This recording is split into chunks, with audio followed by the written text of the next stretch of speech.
Welcome, everyone. I now call the June 13th, 2023 regular City Council meeting to order. Please join me in the Pledge of Allegiance.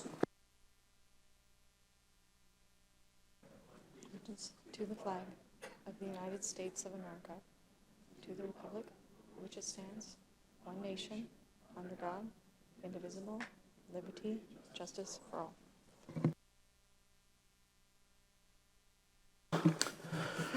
The City of Bothell is now providing the option of attending council meetings remotely or in person. Public comment will be allowed both in writing or verbally. Verbal comments may be taken either in person or remotely. Sign-up sheets were provided online by the City Clerk's office via link from the agenda. A call-in phone number was provided on the meeting agenda for members of the public who wish to listen live to the meeting. If you have called in, we ask that you mute your device. If a participant fails to mute their connection and causes a disruption to the meeting, the connection will be terminated. At this point, we'll take a moment to take a roll call of the council members by position number. Please say here when the City Clerk calls your name. Thank you, Mayor. Councilmember Zorns? Here. Mayor Thompson? Here. Councilmember Alders? Here. Councilmember McNeil? Here. Councilmember Mankey? Here. Councilmember Dodd? Here. Deputy Mayor Alcabra? Here. All present. Thank you. Thank you, Clerk. Next, I'd like to reiterate some meeting guidelines. For remote meeting attendees, please speak clearly and pause frequently. Mute your microphone when not speaking. And for council attending remotely, please use the raised hand feature when you wish to speak. First item up is meeting agenda approval. Are there any changes to tonight's agenda? Seeing none, we're going to move on to presentations, reports, and briefings when public engagement opportunities.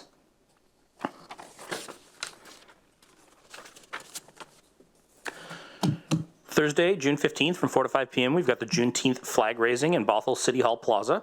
You can join us in raising the Juneteenth flag to celebrate Black liberation, unity, and healing. You can celebrate Pollinator Week, June 19th through 25th. You can learn how you can support pollinators, take the pollinator pop quiz, and request a free packet of bee-friendly seeds to plant. You can do that at bothellwa.gov/pollinators. And we've got a community blood drive at the Bothell Police Department. Thursday, July 6th, 9 a.m. to 3 p.m. in the community room. Make a difference by giving blood. Schedule your online appointment online today at bit.ly/givebloodbothell. All right, next up, we have a proclamation for Juneteenth, and I believe Councilmember McNeil is going to read this proclamation for us. Thank you, Mr. Mayor. Whereas on New Year's Day, January 1st, 1863, President Abraham Lincoln signed the Emancipation Proclamation, providing that all persons held as slaves within any state or designated part of state shall then be thenceforward and forever free. And whereas, although the Emancipation Proclamation came 2.5 years earlier, many enslavers continued to hold enslaved black people captive after the announcement. And on June 19, 1865, the last group of enslaved people in Texas were informed of their liberation, and Juneteenth became a symbolic date representing African American freedom. And whereas, in order that we may never forget the evils of slavery and its aftermath, we acknowledge the injustices and suffering those experienced under slavery. And whereas we recognize the significance of Juneteenth and the importance of continuing to engage in dialogue on race relations to promote racial healing, reconciliation, and justice.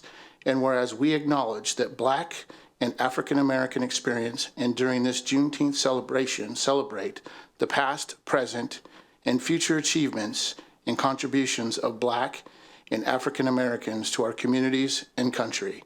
Now, therefore, I pronounce Bothell do hereby proclaim June 19th, 2023 to be Juneteenth in the city of Bothell to promote healing, justice, and unity by recognizing painful origins on this day and celebrate the inclusion of all races, ethnicities, nationalities, as we reaffirm our commitment to working toward equitable experiences and opportunities for all in our community.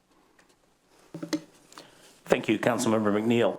And I believe we've got Gabby Kuna, who's going to come up and say a few words. Thank you.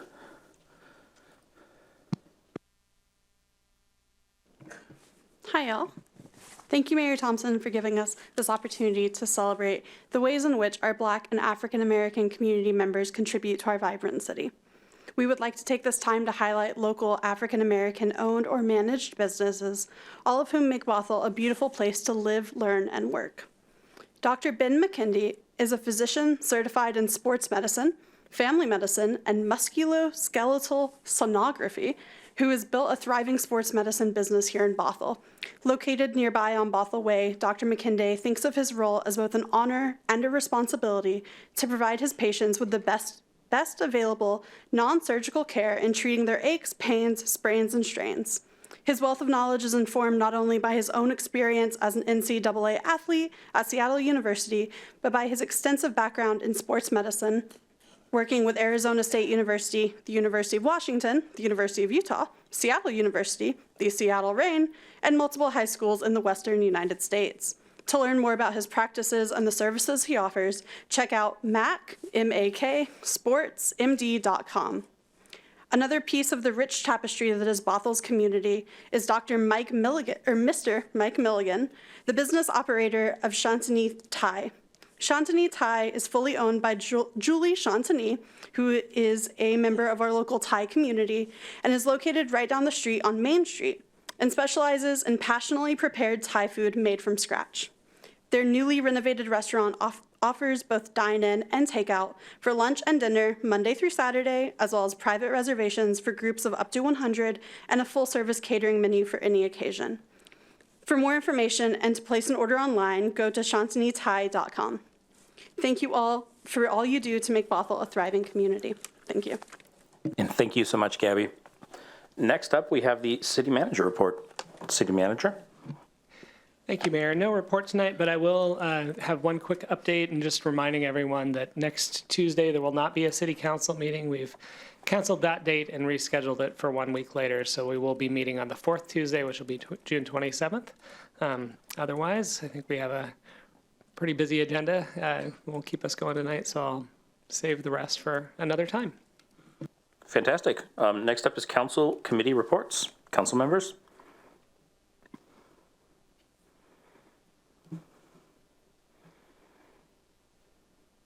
We're going to fly through this. All right, moving on to visitor comment. The city has accepted visitor comment in writing as well as accepted sign-up sheets for those who wish to speak at tonight's meeting.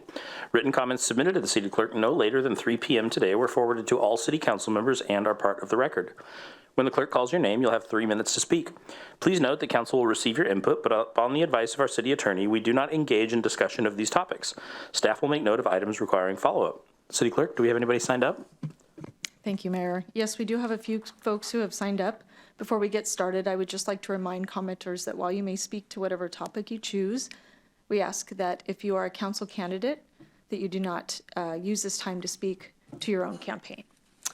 So we do not have any written submissions for this evening, but we do have 2 folks who have chosen to speak in person, and our first person is Richard Cusack.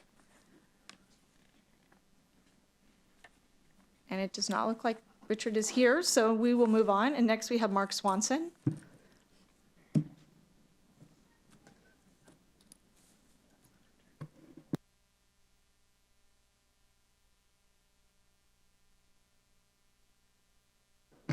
I'm surprised you don't have my written statement. I sent it in. Maybe I was a minute after 3.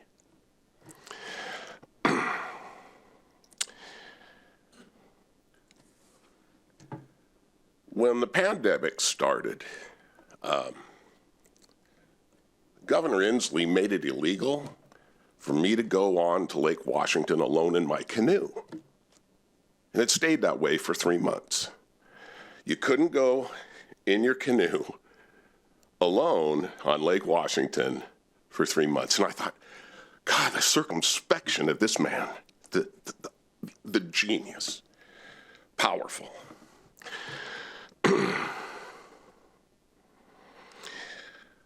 In 1994, I went into partnership with a fella. And after working with the Indians and working with the Audubon Society, proving that raptors, in fact, were not killed, Me and my silent partner, we went together and we created the first wind turbine electrical producing site in Washington state. Number one, me and Michael Kitchen.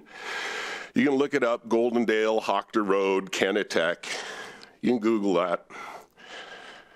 So I am a wind power pioneer in the state of Washington. Didn't make me any money, but I am a wind power pioneer. Been involved with it for 30 years. So you can imagine how disturbed I was when I heard the Transportation Committee making their plans. No single occupancy vehicles and erring on the side of Metro Transit, the most polluting thing we could possibly do for inner city transportation. And the science isn't there.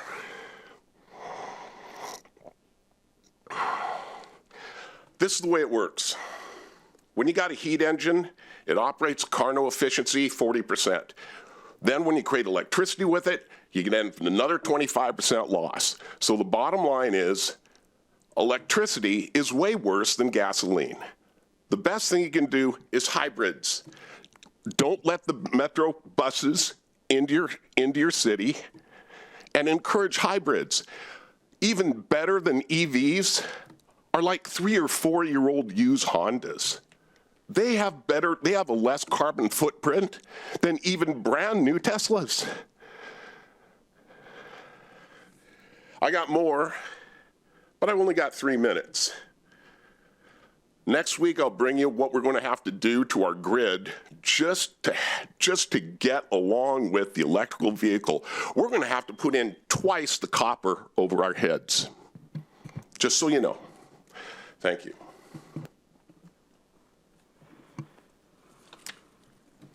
Thank you. That's all I have for those who have signed up. But if there's anybody in the audience here that wishes to speak, please raise your hand. Go right ahead. Please state your name for the record at the podium, please.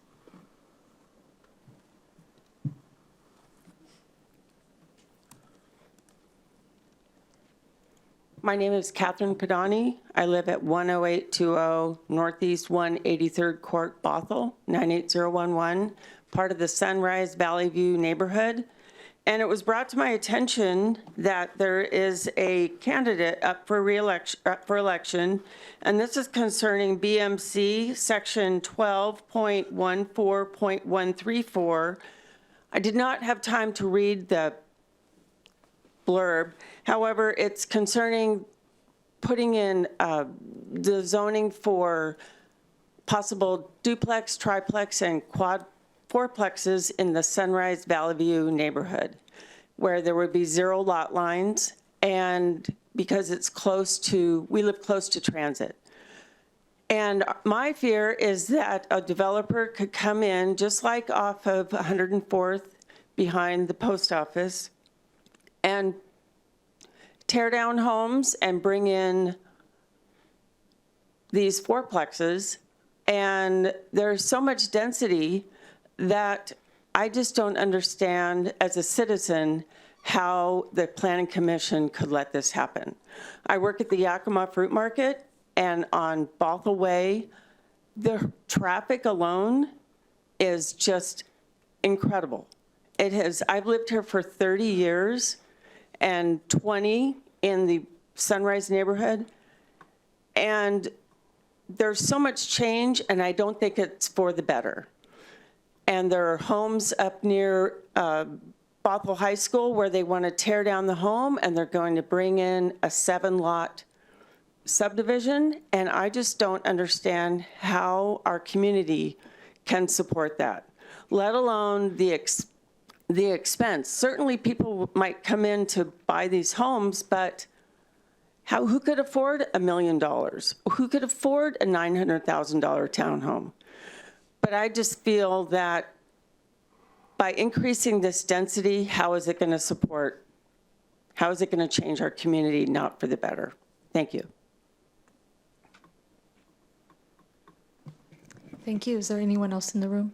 Yes, go ahead, please. State your name for the record. Hello, council members.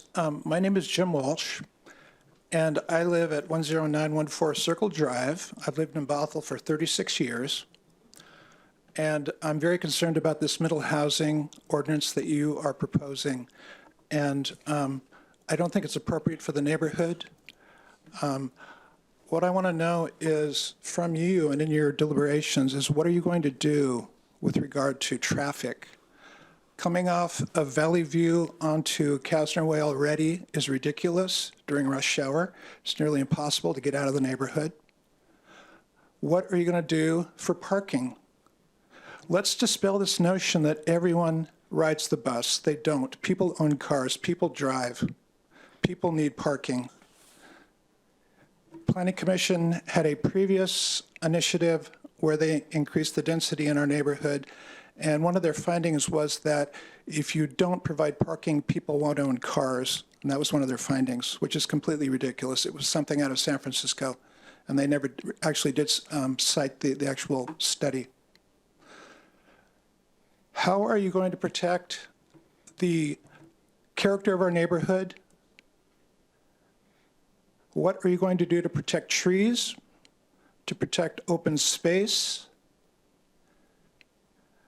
Are you giving any of that a consideration?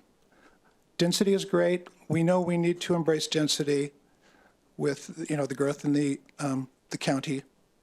But why does it all have to fall right on the Valley View, Circle Drive, Sunset Street neighborhood? I'm really concerned about this ordinance destroying the character of our neighborhood. And I'm concerned about rental properties being interspersed within a neighborhood. If you have a remote property owner, will there be maintenance? Will there be someone to talk to if there are issues? So I want you to know that I'm opposed to this middle housing ordinance. And finally, why are you targeting that small little neighborhood just because it's close to the bus? What about the rest of Bothell? What about the other neighborhoods, the rest of the city? Why is all the burden falling on our shoulders? And that concludes my remarks. Thank you. Thank you. Is there anyone else in the audience that wishes to speak? Go right ahead.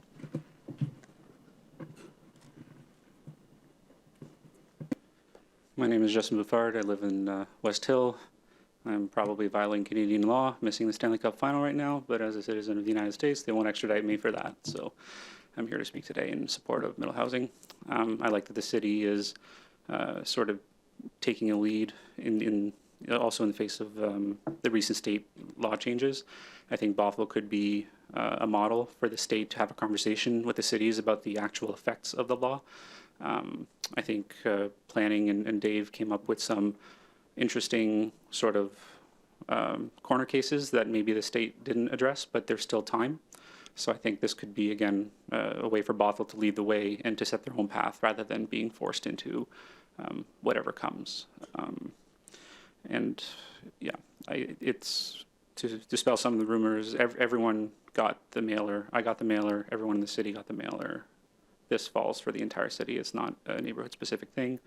And I'm also in support of better use of land, lot averaging, things like that. It just makes it so that some of the older lots can be better utilized rather than having very discontinuous things. And just to give a specific example, behind me there was 16 acres and it turned into maybe 16, 17 homes, or not that many, but maybe tops 20 something.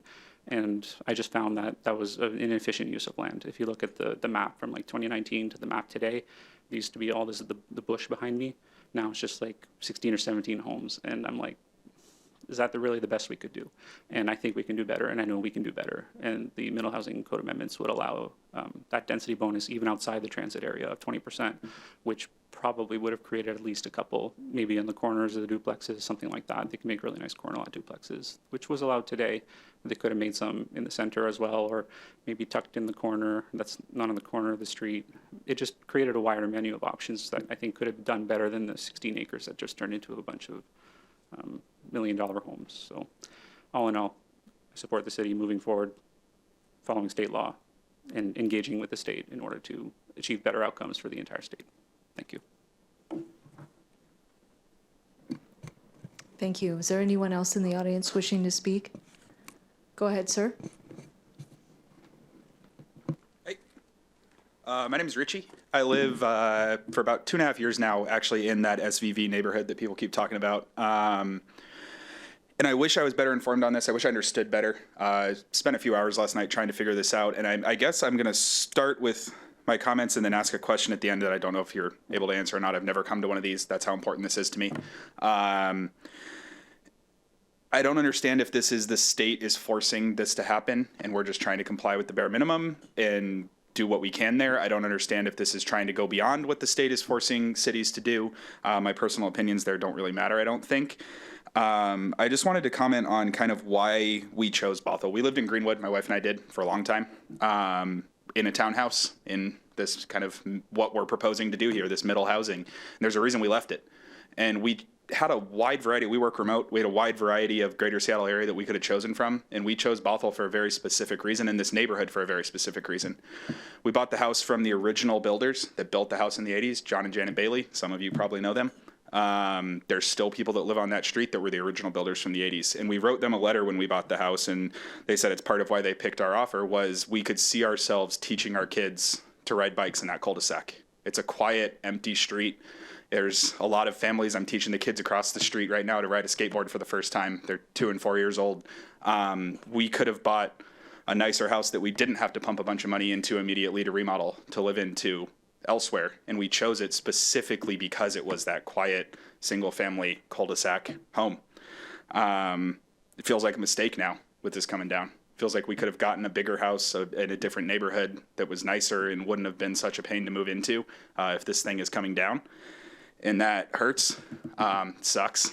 But, you know, it just feels like this proposal and reading it for a couple hours last night would ruin most of that, right? There's kids that come from several blocks away most days during the summer to come play on our street because it is that quiet SVV neighborhood. It's like, what is it, 3-4 streets? There's kids that come from all over to play there because it's safer, it's quieter, it is this part of the community. And it feels like all of this is kind of designed to destroy that, or not designed to, but will, as an unintended consequence, make the street unsafe. I think someone right when I walked in was pointing out it's just going to replace $1 million house with a bunch of $1 million townhomes. Look what happened 2 blocks from here over by the CPA firm, right? One of those is listed on Redfin right now for $970,000 for a 1,700 square foot townhouse. And in big capital letters says, no rental caps. Isn't that great? Like, these things are designed to be abused and rented out and not to be lived in. We're not making this place affordable by doing something like this. We're forcing families out, not bringing them in. So I saw you shaking your head. I don't think you can answer the question, but that was my big question was, are we doing this because we have to or because we think it's a good idea because it's not? Thank you. Thank you, Richie. Richie, sorry, over here. Can you please state your last name for the record? Oh, sorry, but legally Richard Cusack, C-U-S. Ah, thank you. Thank you.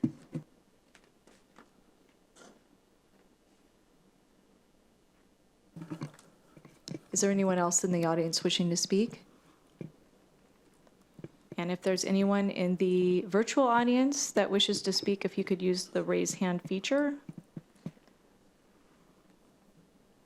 And I think we're done. Thank you, Clerk.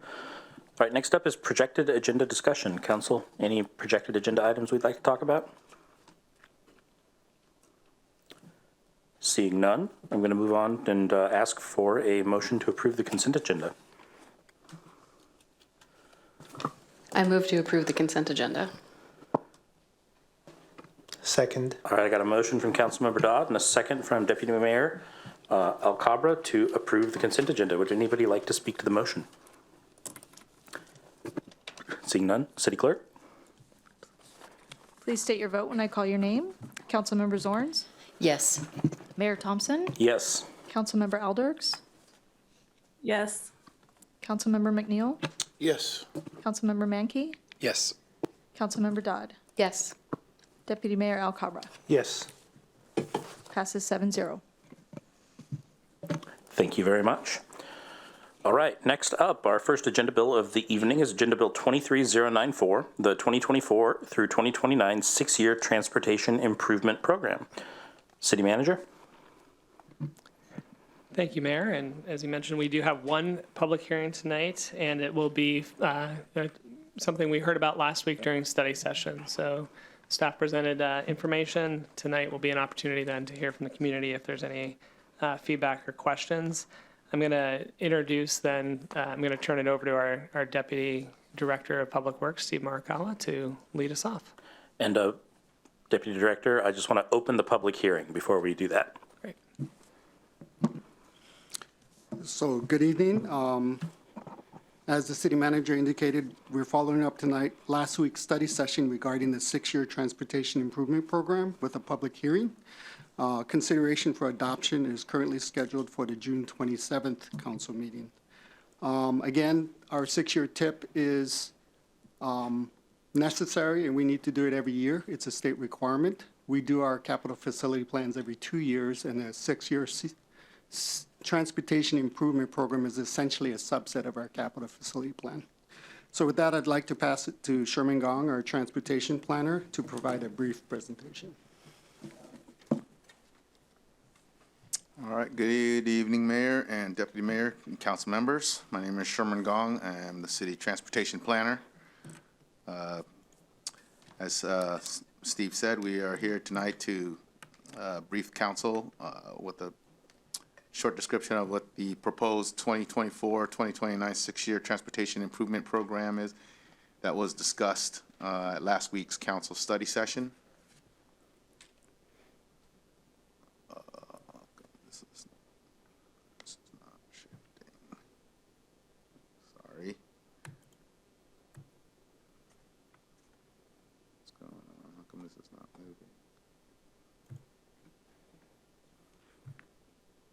There we go.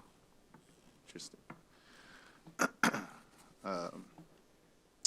Anyways, this meeting was noticed for a public hearing as we opened following our briefing, and staff will be seeking council direction to bring back final action on the six-year TIP at the June 27th meeting.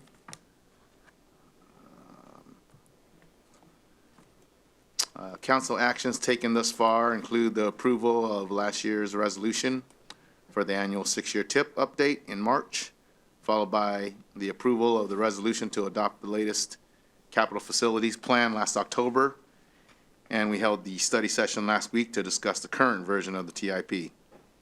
Following tonight's public hearing, we would like council to consider adopting this proposed six-year TIP at, like I said, at the June 27th meeting.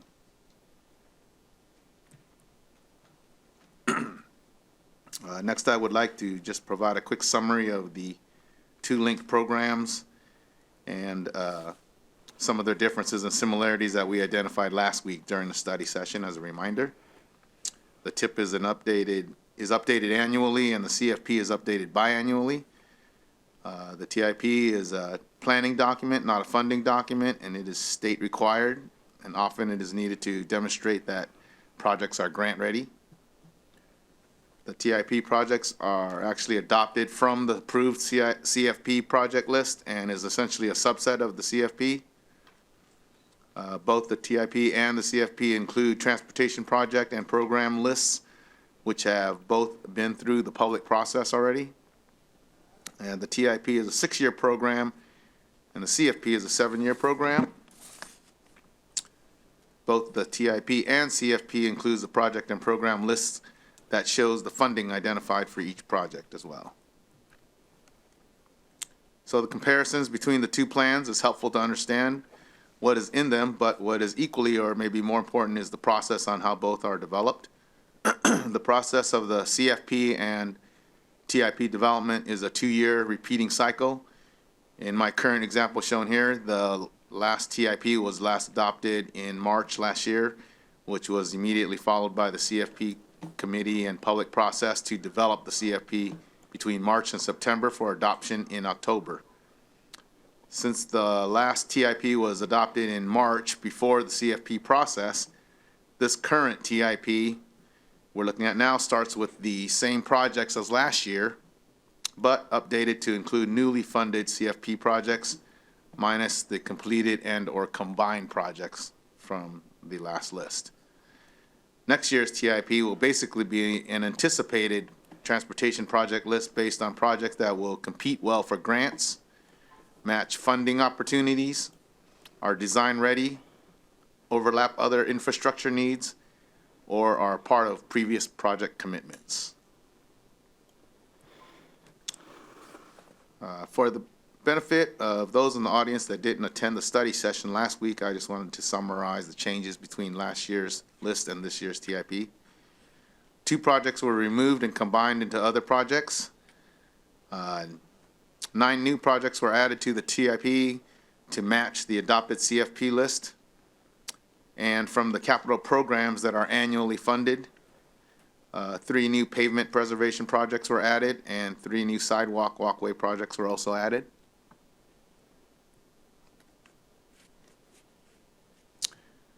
Following tonight's public hearing, staff will finalize the resolution and the TIP for adoption at the June 27th meeting.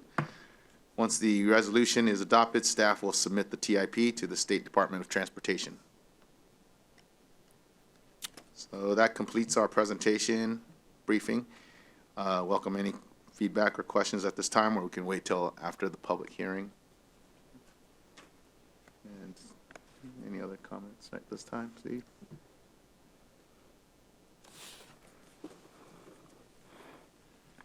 Does council have any questions? I too have no questions that we did not bring up at the study session. Sorry. City Clerk, do we want to ask for public comment now? We sure can. I do not have anyone who signed up to speak, nor did we receive any written comments. But if there's anybody here in the audience, virtually or in the room, step on up, Mark. Nothing new here. Just want to remind you that we're being forced to grow at 50 times the Brookings Institute estimation, looking at the 2020 census, 20 times the U.S. population rate growth, 50 times rather, over the next 2 years. Between now and 21 years from now, 2044, we're looking at growing almost 20 times the U.S. population growth rate. Why? Why are we doing it?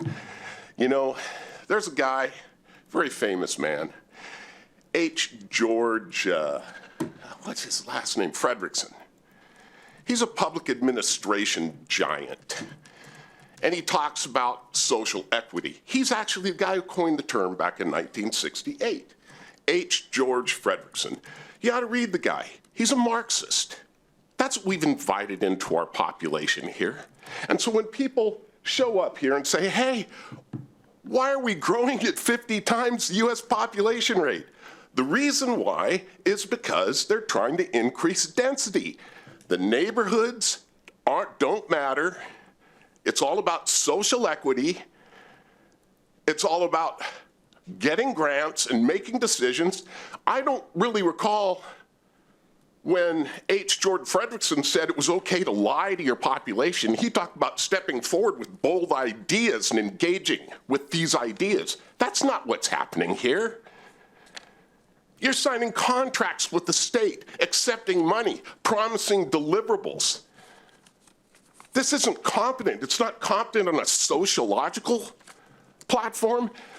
Certainly isn't competent scientifically. You're doing things that actually increase our CO2 footprint as a city. Bolshevik row apartments on Proletariat Drive, otherwise known as the Seattle Times property. Come on. So, as far as the transportation improvement plan, there is no justification to have Metro buses ever getting into Bothell, ever. Because it's negative and it's positive in CO2 pollution, positive noise. I've been through the tire dust issue. Even EV vehicles are worse than, say, a 4-year-old Honda Accord that gets about 35 miles per gallon. At least know the science you're dealing with, because it doesn't appear anyone's reviewing it. I'll be happy to work with Steve, show him what I know, but the information's out there. CNN even has said, hey, you want to save your CO2 footprint? Get rid of your inner city buses. So the answer to why are we growing? I don't know. 50 times over the next 2 years, the US population growth rate, at the cost of our neighborhoods, our way of life. You know what Bothell has tried to be the last 35 or 40 years. I do. It has nothing to do with what's going on right now.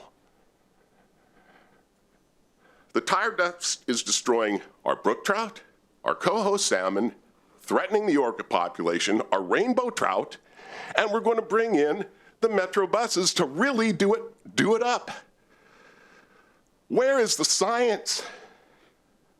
You don't have to be a genius here, but you at least have to look at the science, don't you?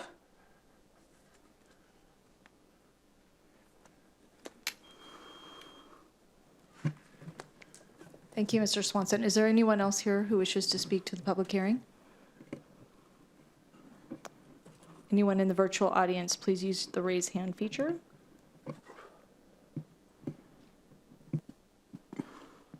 There's no one else. We're good.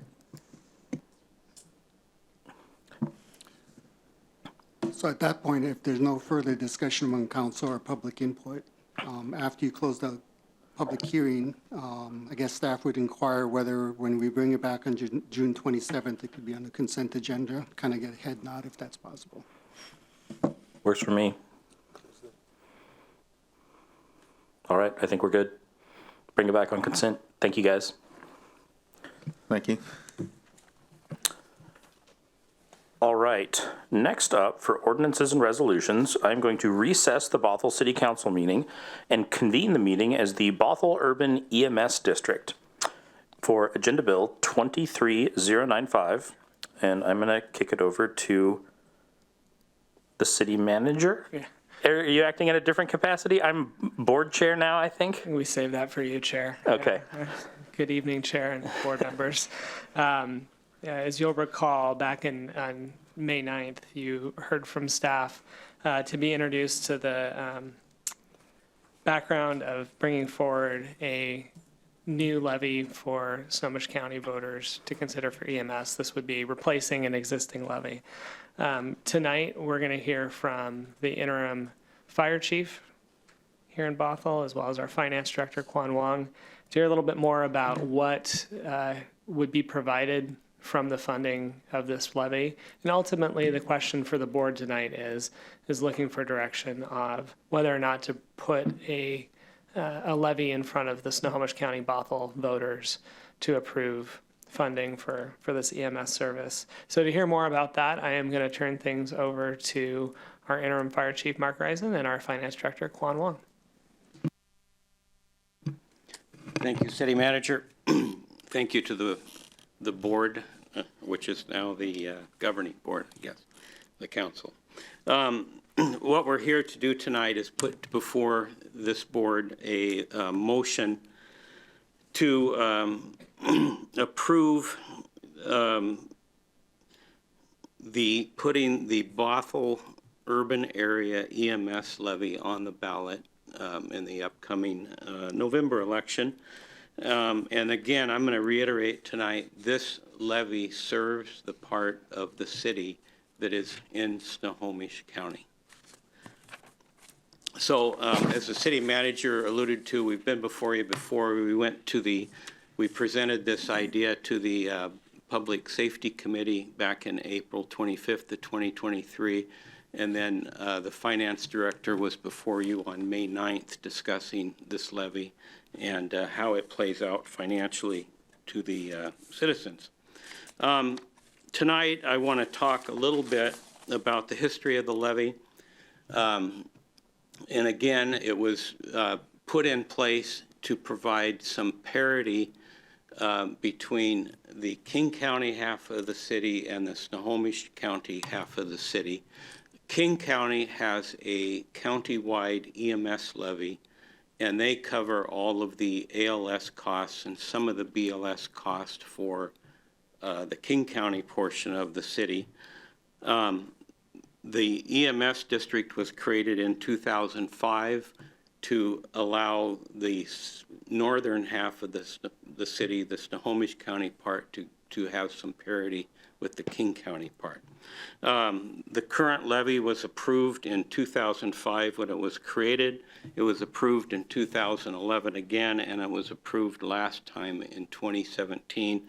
The current levy expires in January of 2024. I want to talk some more, or a little bit, about what it pays for and explain about what some of the terminology is. That's often confusing for people. It pays for basic and advanced life support services to the citizens in the north end of the city. In 2022, the department responded to 7,240 calls for service. 77% of those were medical, and 20.6% of those required ALS intervention. To explain ALS and BLS a little bit, the BLS part of our response is our firefighters and EMTs that respond on fire engines and aid cars to all the medical emergencies that occur. All of our personnel are EMTs. They're the ones that generally arrive first. Their goal is to get there quick, stabilize the patient. If it's an ALS call, that patient's probably in the critical mode, and their job is to keep the patient stable until ALS gets there, and then assist the ALS crews. The levy contributes to that staffing, the training and equipment that they use, including the dispatch service that dispatches them out. I think it's a very key point that people understand. You cannot have a great ALS system without a great BLS system. It's very much a team. For the ALS part, which is called Advanced Life Support, Shoreline is a King County ALS provider agency. Bellevue is, Redmond is, and we get our ALS service through Shoreline. This levy helps pay for that contract. They base a medic unit at Fire Station 42 with 2 paramedics on it. Paramedics are trained at the University of Washington, Harborview School of Medicine. They go there for about 9 months, and it is probably, I will just say it is the best paramedic training program in the world. We get visitors from all over the world to look at this program and see how we do it in an effort to replicate it in their agencies locally. Paramedics are trained to start IVs. They are trained to intubate people. They give drugs beyond Narcan and drugs that EMTs can give. They are now even doing whole blood transfusions in the field, which is new since the last few years. And then they can also do cardiac pacing, where if your heart is in a rhythm that's not survivable, they can help pace your heart. And so their goal is to bring the emergency room to the scene. The levy allows us to extend this coverage by paying a contract with Shoreline to provide that service to the north end of the city. These paramedic and firefighters, they're in the same station together, they train together, and they go to calls together, and it's really a seamless operation when you see them work together. To kind of understand how that works, I want to give the group a scenario that I've seen happen many, many times in my career. And if you can picture let's say a 64-year-old, slightly balding, gray-haired guy having dinner at a restaurant in Canyon Park, and he hasn't been feeling well all day. And his wife has been after him to go to the ER, but he's like, I'm okay. I think it's just indigestion. They're having dinner. And he gradually gets worse. He's looking worse, and all of a sudden, he collapses. His wife screams for help. A waiter comes over, and a waiter, fortunately, has been trained by one of our CPR classes that we give here in Bothell. So he detects that this patient has no pulse. So he immediately yells for somebody to call 911. Somebody in the restaurant makes that call, and then he immediately starts CPR. In the meantime, the dispatch center at Norcom is dispatching Station 45 crews and Medic 42 crews out of Station 42 downtown here to head that way. Once they figure out that it's a CPR call, they actually will dispatch another engine company and the battalion chief to assist with these because it's a really staffing-intensive call. The crews arrive, they see CPR in progress, so they take over for that wonderful citizen that stepped in, and they start CPR, confirm that there's no pulse. They get their defibrillator and start to give the patient a shock. They try that a couple times, it doesn't work. So they keep doing CPR, they let the medics know what's going on. The medics get there. They come in and they immediately start procedures to intubate the patient, put an airway down their throat so that they stay oxygenated as possible. They start an IV so they can start medications going in. They put their 12-lead EKG on the patient so that they get a better picture of what's going on. And then they defibrillate the patient with their equipment and start loading more medications on to stabilize the heart rate. They do this 2 or 3 times. Meanwhile, CPR is being done. More help arrives in the form of the battalion chief and the other engine company. They relieve each other on CPR because it's very, very hard work. Eventually, bingo, the patient converts. And the crews look down and see a normal rhythm on the EKG. Very good feeling. They then take a blood pressure. They got a blood pressure back, even better. So they say, get the stretcher, let's move. They get on the radio to Evergreen Hospital, say, hey, we've got CPR in progress. We've converted him. We got a rhythm back. We got a good pressure. We're on our way in about 5. They load the patient up. One of the firefighter drives, so the medics are in the back of the rig taking care of the patient in case he goes into cardiac arrest again. They get to the ER at Evergreen. They go right in, they make a quick stop, and then they go right up to the cath lab where this guy gets 2 stents, and he goes home 2 days later. And I've seen this carried out hundreds of times in my career.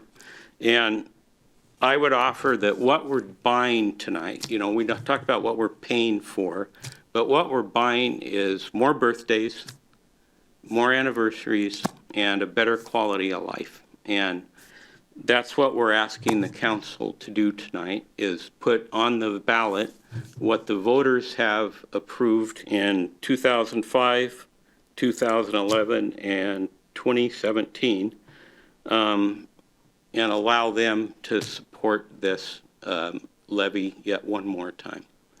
So with that, I will turn it over to our finance director and let him explain the financial end of things. Thank you, Fire Chief. So tonight, we are asking you as the governing board to renew the Snohomish County 6-year EMS levy at a rate of 26.5 cents per 1,000 assessed value. So this matches King County's EMS rate approved by the voters in 2020. So this is really to bring the parity between Snohomish and King County residents to share the EMS costs in Bothell. Last time people asked, so what's the impact on the property tax for the Bothell residents? So in 2023, Bothell's EMS levy is only 2.69% of the total an average property owner pays in Bothell, Snohomish County. The others, as the pie chart said, goes to the school district and other viable services as well. So in terms of the impact on an average or a medium price house in Snohomish County, it is going to be $241 a year or $20 per month. So that's the median price based on the average value. People ask, if that is a best estimate. So again, as I said last time, this is based on the best assessed value, the number that we have as of today. There has been an article in the Seattle Times that the property value may drop by 7%. We have no clue on that, but that's the best guess that we have based on the 2023 assessed value. So in terms of the time frame, so today or tonight, we are asking the governing board to take action on the resolution to submit the renewal of the EMS levy to the voters in Snohomish County. The filing deadline is August 1st, so we have to pay attention to the deadline. So next steps. So if the governing board of the district directs to place the levy on the November 7th ballot, here's what we will be doing next. The city clerk will advertise for members to form the pro and con committees to prepare those statements for the ballot measure in the voters' pamphlet. The next step that we'll be doing, staff will return to the governing board of the district to appoint the pro and con committees. And then the city attorney will prepare the explanatory statements for the voters' pamphlet. So those are kind of the next steps. So the motion in front of you, as you acting as members of the governing board, is to approve the proposed resolution tonight. So any questions or that we can answer? Board Member McNeil. Thank you. I had a question. There was a slide that showed 7,240 calls, I believe. Was that just Snohomish County? That's for the entire fire department coverage area to include the city of Bothell and District 10.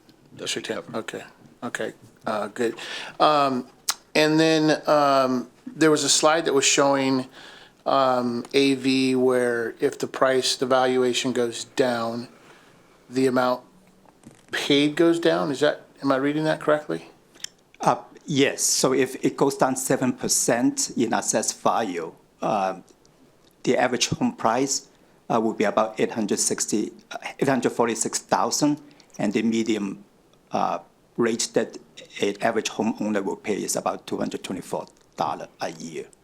Okay, so if home values based on an average value right now are 910, just we're doing an average, goes down 7%, it goes from 241 to 224. This is just correct. an example. The question I have is if your home value goes up, does that go up? Would you pay more if your value goes up, not down? So I don't have the calculation with me, but the Yes, I think the short answer is yes, it would, yes. Okay, all right, thank you. yes, Thank you, Klon. thank you.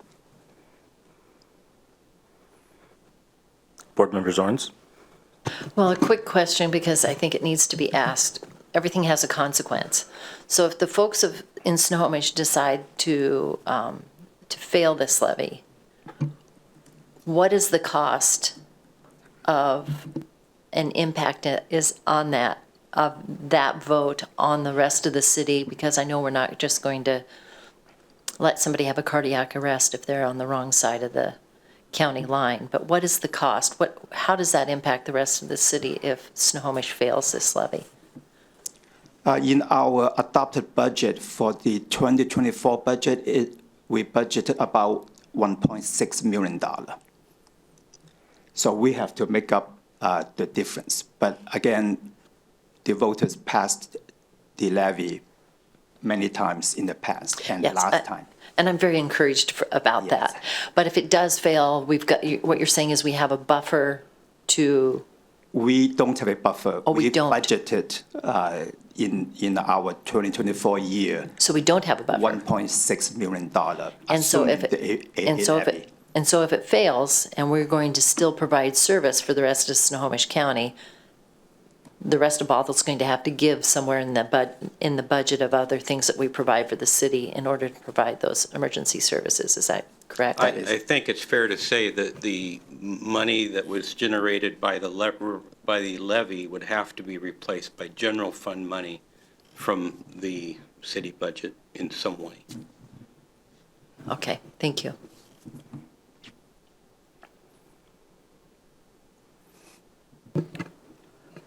Vice Chair Alcabra. Wow, I like that. Just curious, Chief, you said there's 5 minutes from Canyon Park to Evergreen. How do you do that? Well, it's without traffic. Oh, I see, okay. But question, just to clarify, Board Member McNeil's question.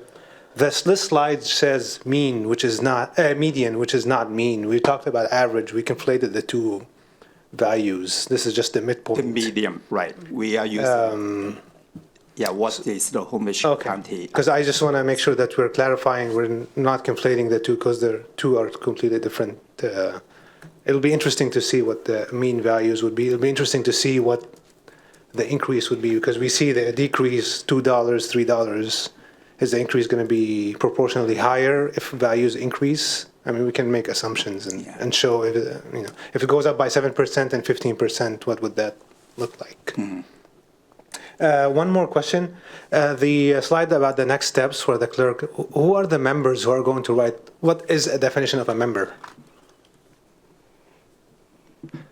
I can respond to that if you'd like, if that helps. I believe it's up to 3 individuals. The council would be appointing them. So similar to how we have a board and commission process, the city will put out a solicitation to see if there's any interested members of the public who would fit within the criteria to do this. And then those names and applications will be forwarded to the board to make a choice in terms of that. And so we do solicit for both individuals who want to write the statement for the levy and against the levy. Both will then be, once they're appointed, then they have deadlines and instructions that they follow and have a relationship then with the county to submit that information. It doesn't come back to the board or to the city. Okay, Does that help? Yeah, oh, very helpful. I thought it would be one of us, but it's some, the community will appoint somebody from the community. Okay, that clarifies. Correct. Thank you.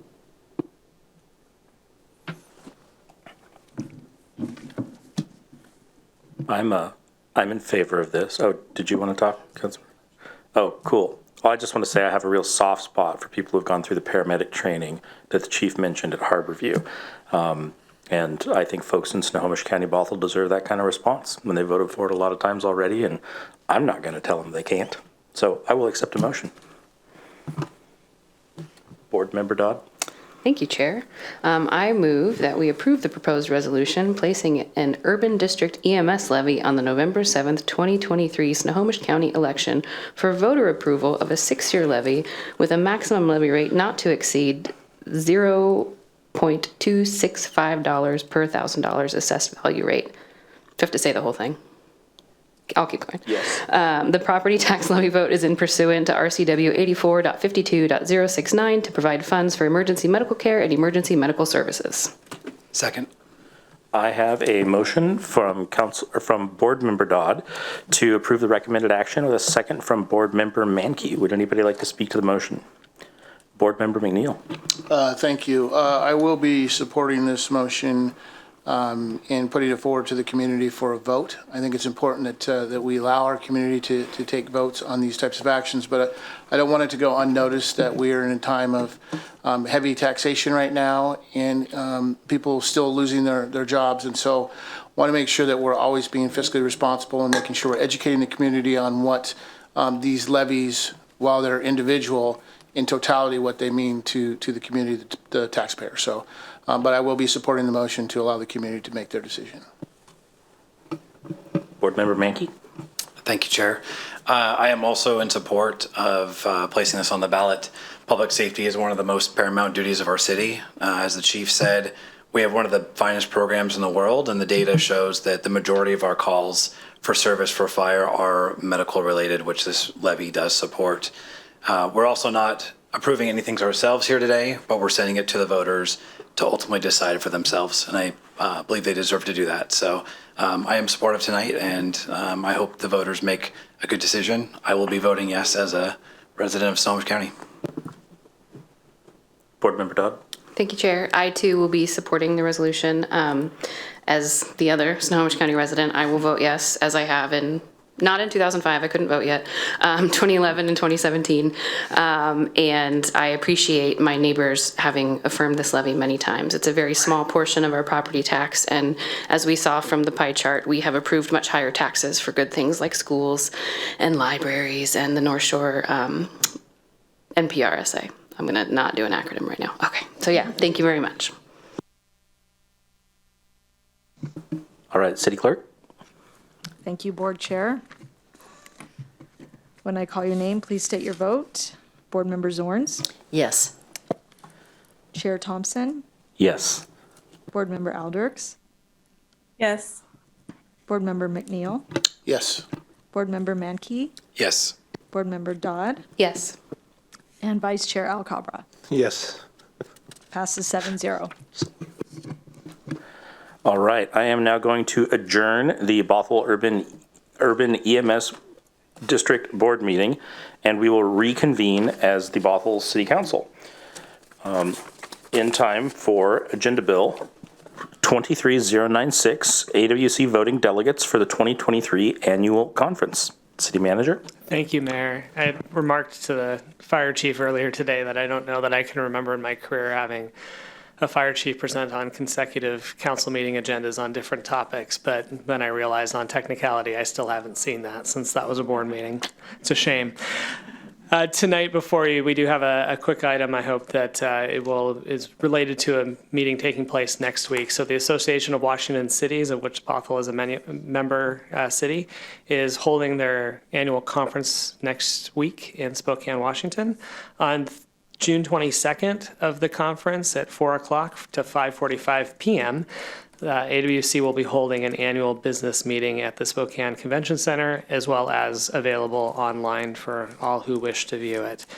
The meeting is free to attend for anyone, but each member agency is asked to appoint no more than 3 voting delegates for the business meeting. Checking the agenda for this year, the business meeting will consist of an update from the Association of Washington Cities CEO to hear a little bit more about what's gone on in the last year and reflection on the 90-year history of AWC, so no voting will take place there. There's also a note that there may be, so I always look for that word of may, shall, all that good stuff, but there may be a vote on bylaw amendments, but that has not been confirmed yet. But then also an election of the AWC Board of Directors will take place, and information is available about those candidates online. So with that, I will just note that per City Council Protocol Manual, Section 2.08G, the selection can be made by consensus. If there are more than 3 people who wish to serve, you may also choose to do so by motion or any other method. So with that, I'll turn it over to Council for deliberation. Well, I'm going, and I don't normally get to go, so I would like to be a voting delegate, and I would take would anybody else like to be a voting delegate? I believe Councilmember Mankey had his light on first.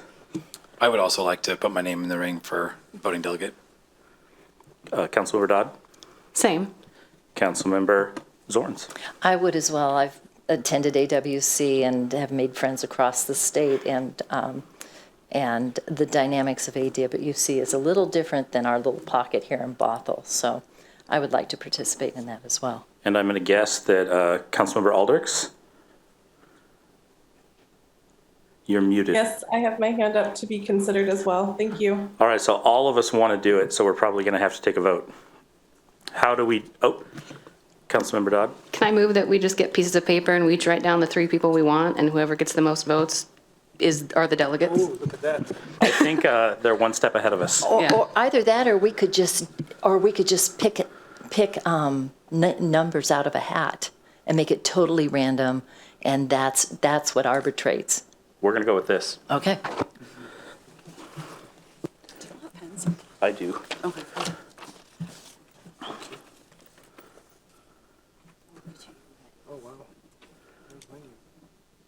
You're not going. I'm going to unmute this, or I'm going to put this on mute now.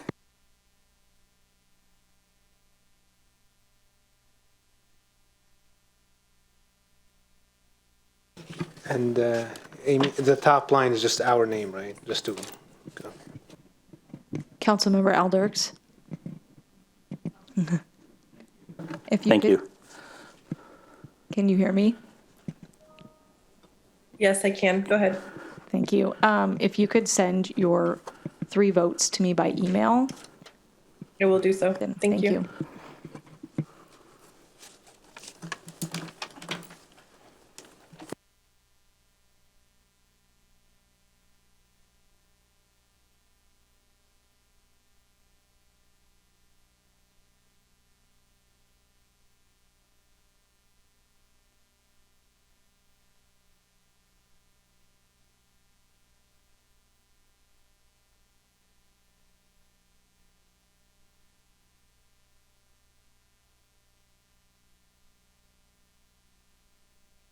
Just a moment while I tally the votes and receive Councilmember Aldrich's email.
Okay.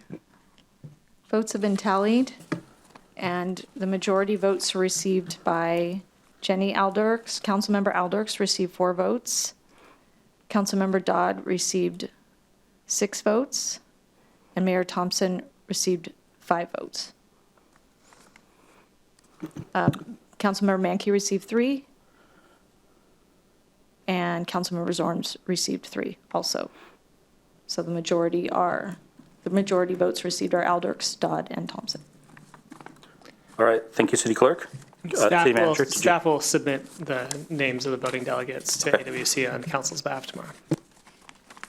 Thank you. All right. We are going to break to get set up for a study session here in council chambers. It's 7:09 p.m. right now. We will break until 7:20 p.m. and we'll see you back here then.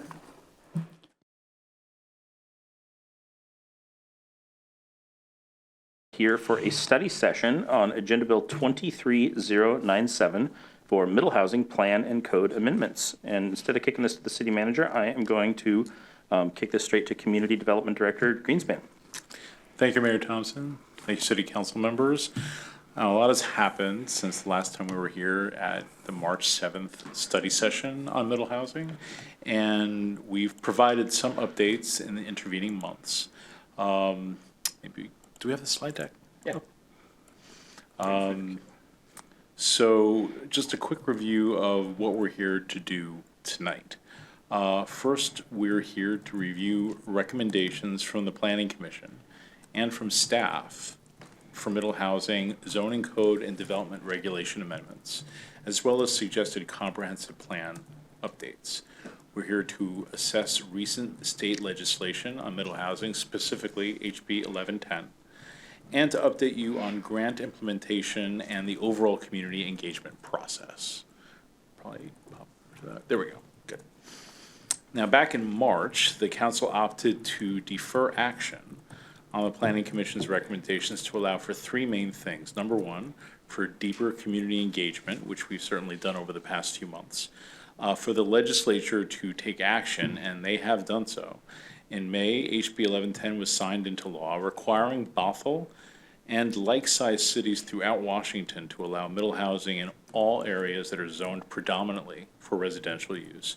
And third, to finish deliverables as required by the Department of Commerce, which includes a market analysis and a racial equity and anti-displacement report.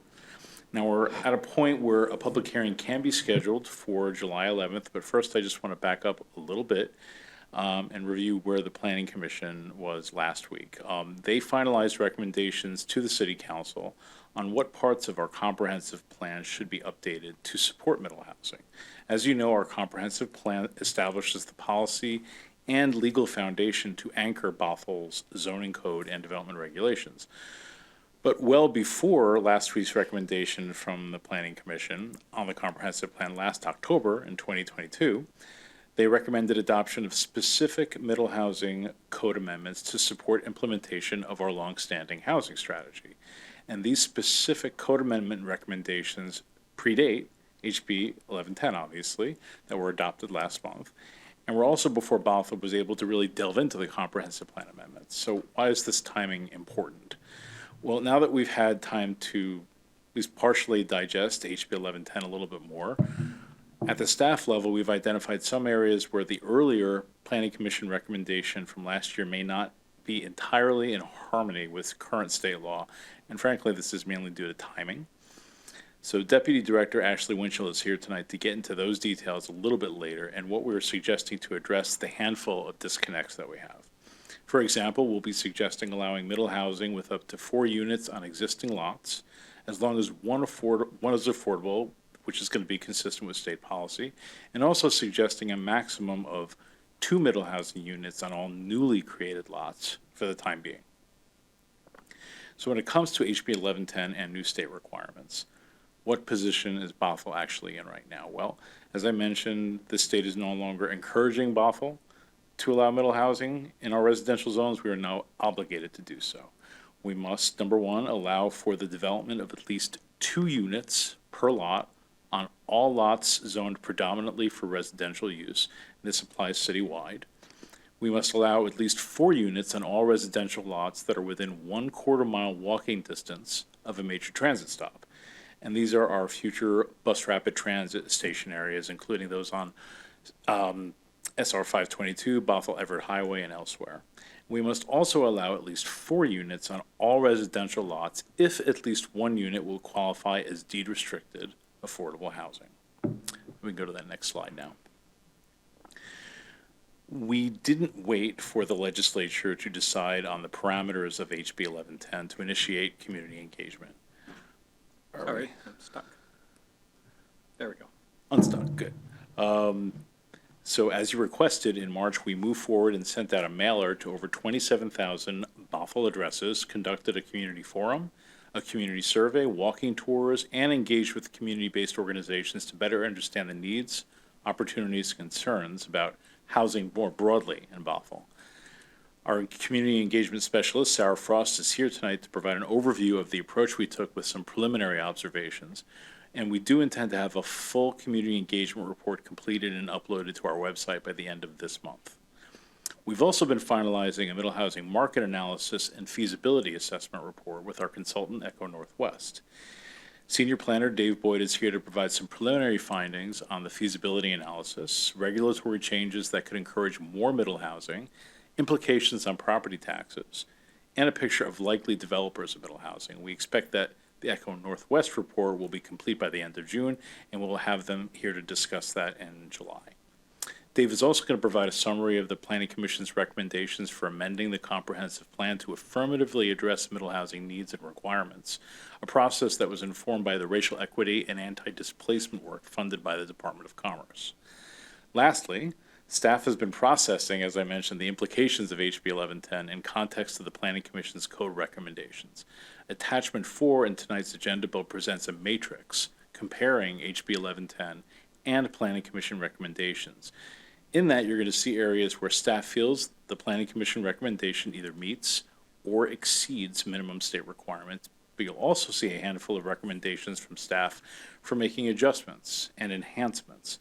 In some places, we're suggesting deferring altogether to a later date so we can obtain better guidance from the Department of Commerce, as they will be providing formal guidance as well as a model code. Ashley's going to get into these specific recommendations so we can chart a clear path to July 11th. With that, I'm going to hand over to Sarah, who'll get into some of the details of our community engagement process since March. Hello, council members and mayor. Thank you for having us. So the community engagement, you all asked us to ramp that up, to go back out, to talk to the community again, and we did that. These engagement touch points were from 2023 only, many of which were scheduled after council's request to go out and do further engagement with our community. So these are not the entire list of engagement that we've done for middle housing. It is just what we've done in 2023. That's all we're talking about today. The walking tours were held different days of the week, different times of day. We also added a single family block to the tour at Councilmember McNeil's request. And at the end of each tour, we held a casual listening session. So those are the walking tours, the 4 of those. The community forum and subsequent survey were advertised with a citywide mailer that Director Greenspan mentioned that went out to more than 27,000 addresses. We had more than 50 attendees at the forum, not including Planning Commission and council members who attended. And the summary of our breakout session conversations is included in the agenda packet that you have. Translation services were available for the forum, but there were no requests for the service at that time. The survey was hosted on our Engage Bothell portal, and we had 503 responses, in addition to 10 paper surveys submitted for a total of 513 responses. The survey was translated into Spanish and Chinese as well, but we did not receive any back in those languages. As a reminder, in the survey, we did not ask for respondents to say yay or nay to the proposals, the proposed amendments. We asked questions that were designed to find out how the community feels about their current and future housing needs in the city of Bothell, and what the main concerns and interests are surrounding middle housing. Analysis of the survey data and an overall engagement summary will be available by the end of the month, and we'll be posting that on our website, and we'll also let you know when that's available. So some basic survey initial responses, initial results. 85% of the survey respondents indicated that they are homeowners. 72% indicated that they currently reside in a single-family home. They indicated that they were most concerned about parking and traffic and the impact on the environment. They were most interested in creating rental units on their own lots and for options for downsizing. I got lost, sorry. Almost 65% of respondents indicated they were white or Caucasian, and a more detailed analysis of the survey and an overall engagement summary will be available. We also partnered with 4 other Arch cities, Kenmore, Redmond, Bellevue, and Newcastle, as well as Eastside for All, who did targeted outreach to local community-based organizations, including participating at 17 events and focus groups, and a survey that was available in 9 languages. They had 651 responses in 6 languages, 40% of which were non-English. 40% of the responses were non-English responses. That didn't make sense grammatically, sorry. We are still working on building relationships with our community and community organizations to reinforce the work that Arch did and enhance the results of our city survey. The summaries from this outreach and the survey will be included in that referenced compiled engagement report. So with that, I will talk first about the consultant work that we're doing under our Commerce Grant and the deliverables that we're going to be submitting this month, starting with the Racial Equity and Anti-Displacement Report. That work included research, in fact, a review of our entire comprehensive plan and many of our development regulations for wording, language that was flagged as being potentially inappropriate, and then that work fed directly into the Planning Commission recommendations for the comprehensive plan amendments for middle housing. It had to be a comprehensive review due to commerce requirements. So, and it does set the stage for the comprehensive plan work that's already underway. So that report, the draft report, has been shared with our comprehensive plan amendment, and they're taking that baton and taking the next steps with that.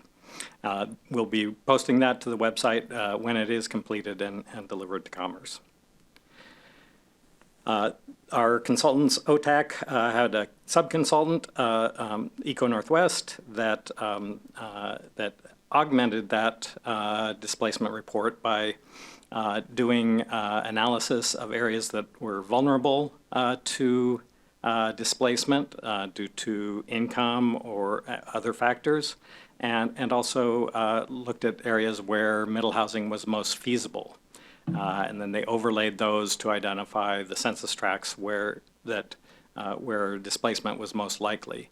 The report is also looking into strategies that then can be employed to mitigate that potential displacement pressure. The report really focused on what developers will be doing as opposed to what individual homeowners will be doing. So it should be viewed through that lens.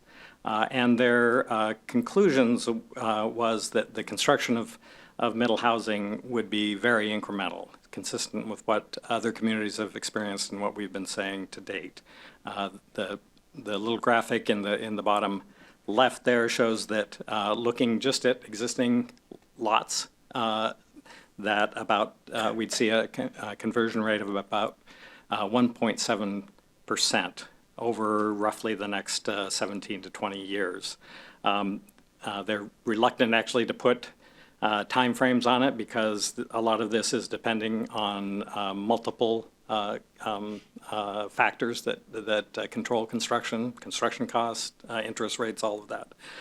But that's based on current economic conditions. They're looking at just a little under 2% conversion of existing lots. Then when they look at lots that are subdividable, larger lots, that you add another 3% of the conversion to middle housing. And then finally, if we looked at those lots that are subdividable and double the density as adding, allowing duplexes would, that adds another 3.8%. So that puts us up in the over 8% in that time frame. That's a little bit lower than what was in the memo because the memo was based on their first draft. As they looked at it closer, they adjusted their numbers somewhat. The diagram on the lower right just shows the various types of middle housing that they did do analysis of. Their analysis showed that the property tax implications would be quite minimal, that to the extent that middle housing happens in a neighborhood, that could raise assessments somewhat and potentially a small increase in property taxes, but also as more housing is built in the city and we build our base of taxable properties, overall assessments could actually go down. So in the end, the report states that the effect is going to be fairly minimal. Those two things tend to offset each other. That will also be posted to the website when it's completed and delivered to Commerce. And then, as I said, the work on the racial equity was the main factor that went into the comprehensive plan amendments that Planning Commission has considered and recommended tonight. The recommended comprehensive plan amendments work with either the Planning Commission recommendation for code amendments or the state legislation. They're fairly general in nature. They're mostly focused on the vision statement, land use, housing and human services, and the sub-area plans. The comprehensive plan amendments could be adopted on their own without any code amendments. And they will also become part of the 2023 annual comprehensive plan amendments with one other item that's in the works. And as I said before, it sets the stage for the other amendments coming in the 2024 comp plan update. So the comprehensive plan updates remove and replace exclusionary language, referring to single-family only zones. They reference the updated RWC definition for moderate density housing rather than using the term middle housing. That's how the state code classifies it, and that's how we're doing it in the comp plan updates, the proposed updates. It applies, since the comprehensive plan does go into some detail about how our development regs apply lot averaging, and the Planning Commission recommendation changes that. We're also changing that in the comprehensive plan descriptions so that most of the current single-family zones are identified by their average lot size rather than minimum lot size. And then it replaces the exclusionary sort of template language used in the sub-area plans. And we've presented the Planning Commission recommendations for code amendments back in January and in February to some degree. So I just wanted to touch on the highlights briefly. Planning Commission recommended allowing up to 4 plexes on all existing residential lots, allowing cottage and courtyard housing on larger lots, applying the lot averaging instead of minimums that I talked about is also incorporated in the comprehensive plan, allowing an attached and a detached ADU with each detached primary unit, and allowing an ADU on a lot with middle housing. The Planning Commission recommended a bonus provision, a 40% density bonus within a half-mile radius of frequent transit or regional trails, and 20% elsewhere. This differs from the state in that it is a little broader with a half-mile and includes frequent transit and not just BRT stops. For plats of 10 lots or more, the Planning Commission recommendation would require 10% of the units to be affordable. And this recommendation, these diagrams here show that a developer would have then the flexibility to provide a mix of middle housing to meet that density bonus, or none. If they just wanted to do single family, they could, but then they would still have to do the 10% affordable units. Again, this is just a diagram showing the lot size averaging. It would allow a lot that's big enough to subdivide, that has an existing house that prevents that subdivision to be subdivided. The Planning Commission adopted flexible setbacks to preserve existing trees or create new natural amenities. And one recommendation that we made since the Planning Commission, partly as a result of the walking tours, is a requirement that the end units in a multiplex must face the street, that a multiplex can't turn aside to the street.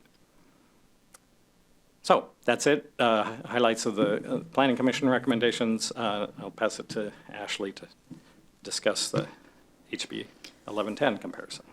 Thanks, Dave. Can you go to the next slide? Thanks.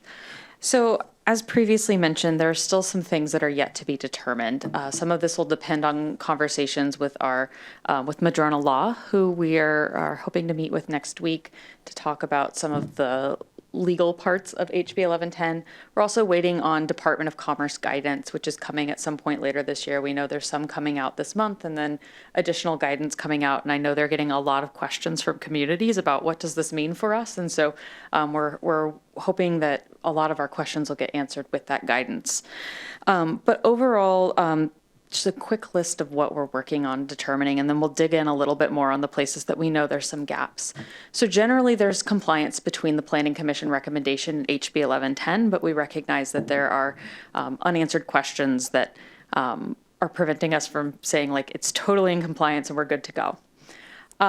So if the Planning Commission recommendation were to move forward and made Bothell Municipal Code, it's very likely that we would need to come forward with amendments later on to remedy any inconsistencies between HB 1110 and the Planning Commission recommendation.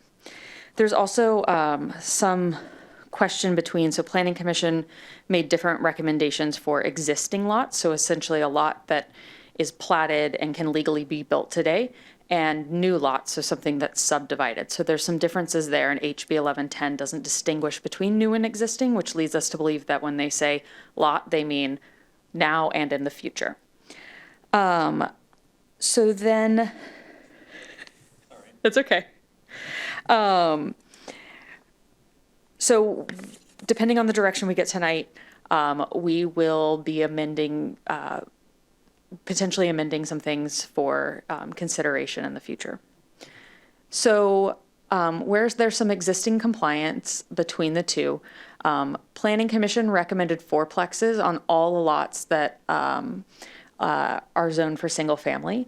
The main difference between the Planning Commission recommendation and HB 1110 is that HB 1110 requires that if when a fourplex is allowed, that it must have one affordable unit. It also, HB 1110 requires that we permit 6 out of 9 middle housing types. And the code as written today allows duplexes, triplexes, fourplexes, courtyard housing, townhomes, and cottage housing. So that's in compliance.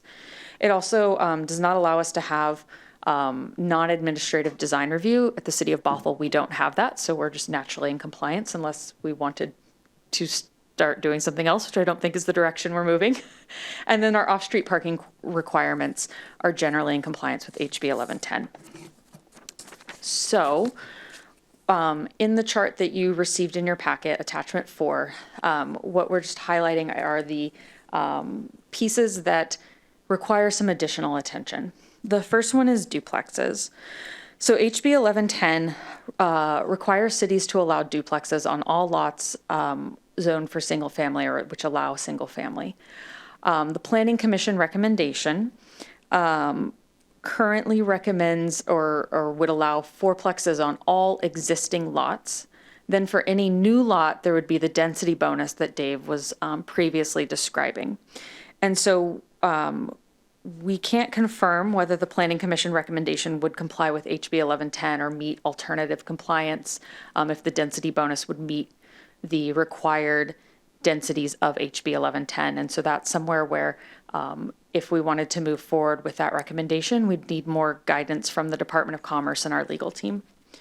So our recommendation for if we were to move forward in July is to adjust the code to allow duplexes on lots created by new short or final plats, and then maintain fourplexes for all existing lots. And then what we would do after that would, in the meantime, is looking at the affordability requirement for going beyond duplexes in new plats. And that's something that we'd want to spend a little bit more time and care on to make sure we got it right, that there's a nexus for it, and something that, you know, because HB 1110 gives us until, I believe it's 6 months after our comprehensive plan is adopted, that also gives us some time to make sure we get it right. We could also, of course, pass things as written and then come back later and amend them. If you could go to the next slide, Dave. Okay, So then the next one is a quarter mile within a BRT stop. So HB 1110 requires cities to allow fourplexes on single-family lots within a quarter mile walking distance to transit. And so for Bothell, that would be our BRT stops. So again, Planning Commission recommends fourplexes on all existing lots and then density bonuses for middle housing on all new lots. So the big question would be whether a new subdivision within a quarter mile of a BRT stop would be allowed to automatically have a fourplex without an affordability requirement per HB 1110. And so this would be another place where something where if we did allow duplexes in new subdivisions moving forward so that they could have some level of middle housing and then come back with a recommendation of whether there should be more units allowed with an affordable unit. And then, of course, the fourplexes on all existing lots per the Planning Commission recommendation. So HB 1110 requires cities to allow fourplexes everywhere with an affordable unit. The Planning Commission recommendation recommends fourplexes everywhere and does not require an affordable unit. And then again, the density bonus for new lots may allow middle housing. And so one recommendation is to draft adjust the draft code to require one affordable unit for fourplexes throughout on existing lots throughout the city. And then again, for affordable units on new plats, deferring that to a later date. And then finally, this is something Planning Commission did not touch on, but HB 1110 requires cities to allow for 0 lot line subdivisions. And so I'm going to try to not get too far into planning weeds here on what a 0 lot line subdivision is, but it's essentially kind of a condo plat, except you own the land underneath you, not just the unit. And so we do have some provisions for some what we call offspring subdivisions, but it doesn't allow detached residential. It's not allowed in detached residential zones. So we'd need to be drafting new code to essentially allow fee simple subdivisions. Since we haven't even drafted this yet, we definitely recommend this is something that needs to come at a later date. Writing subdivision code can be really tricky, and so definitely something we'd want to spend more time on and get right. And again, we have time to get that done. And so just wanted you all to know that that's something we'll definitely be coming back with at a later date. So with that, tonight we're looking for direction from you all on how to move forward with the scheduled July 11th public hearing. We know we gave you a lot of information in your packet and are hoping we can answer questions tonight and have more dialogue about middle housing.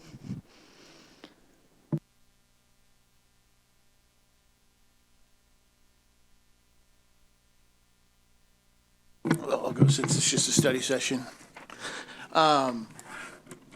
So a couple things come to mind. For me, we've had this conversation for quite some time now. Planning Commission's been having the conversation. And what comes to my mind is, how did we get here today? How did we get to a holistic community change? Because that's what this is, right? So my question is, as a council, as a body of 7, I think I'm hearing that the state has done something that has thus put us into a position where we need to change what we currently had. Am I understanding that correctly? Yes, HB 1110 is essentially requiring Bothell to revisit our zoning code as it relates to areas that are principally zoned for residential use to allow for middle housing types. And so typically in the past, those decisions are made by the council, correct? Now it seems like the state has come in and made a decision that's taken that decision out of our hands, right? They're forcing us to do specific things based on the state's requirements. Am I understanding that correctly? The state is requiring things that typically the city council would have the jurisdiction over, and city council does still have jurisdiction on certain elements, especially whether they want it to go beyond or certain adjustments that HB 1110 allows for flexibility on. But yes, in essence, the state is, I guess, forcing the city's hand on this matter. Okay, so taking away local control. Just want to make sure I say that. The second part of that is, I think the Planning Commission recommended fourplexes on, are we calling it single-family lots, or are we calling it moderate, something different in the future? Just want to make sure I understand where we're going with that. Generally, we're calling them residential zone lots, predominantly residential zone lots. So no longer using the word single family, correct? Correct. Okay. So the recommendation, I think, said duplexes, or the House bill said duplexes, but we're recommending fourplexes. Am I understanding that correctly, or?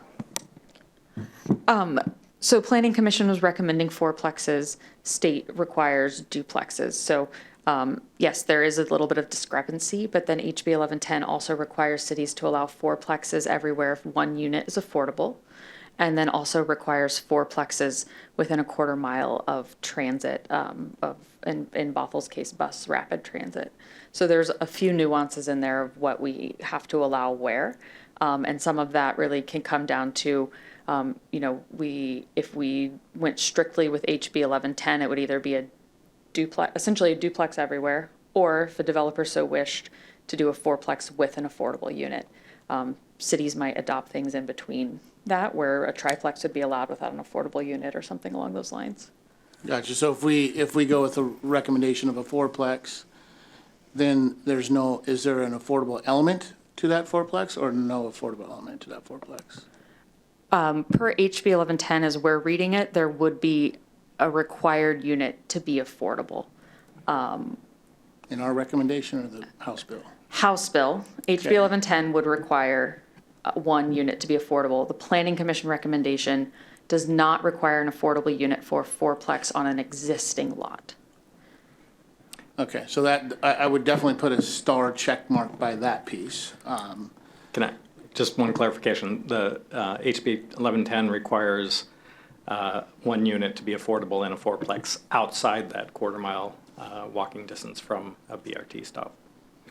I'll just chime in too. I think folks at the table know this, but just in case anybody's watching from home, and I think we heard from some people who this is new to them tonight, that as we're comparing those two things, that the Planning Commission recommendation came prior to the adoption of House Bill 11, and I know that was part of the presentation, but I want to emphasize that too. So when there's discrepancies, part of what staff is pointing out tonight too is if we're seeing something different within the state law that doesn't align, it's really a flag of saying, okay, well, this might be something that we have to look at to make sure that the law is implementable.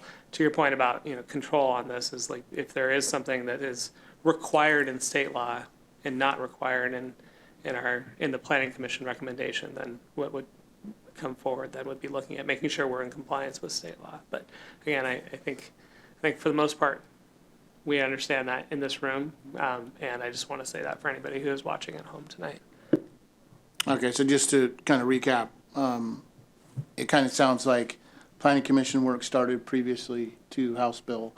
We're here today reviewing the recommendations, and some of those recommendations were made prior to the House Bill passing, and we have the opportunity as a council to revisit those recommendations that may be in compliance with the House Bill versus what the Planning Commission did prior to the House Bill passing. Correct. Am I got that correct? Absolutely, and yeah, the Planning Commission recommendations do come to council too. You can request changes to that no matter what, but in this case too, we are trying to fold in anything that the state law would require. Okay, thank you for that clarification. So has the city of Bothell met its growth target? This question is, I already know the answer to this question, but I'm going to ask it publicly. Has the city of Bothell met its growth targets for the past 20 years? I believe that we are, for the upcoming comprehensive plan, we're on track for King County. We have a deficit in Snohomish County, but then going back to a House bill from last year, HB, or maybe SB 1220, required cities to not only have a growth target of number of units, but number of units within affordability brackets. And so Department of Commerce guidance Department of Commerce has come up with guidance of what housing types will help us meet certain affordability brackets. And I'll have to get back to you on the exact bracket that middle housing falls into, but it is deemed through that guidance to help us meet certain unit counts for it. So now we have not only just our growth targets of how many units we build, but growth targets of how many units we build in certain AMI brackets. So yes, and now we have new things that we have to add in. I believe in Snohomish County where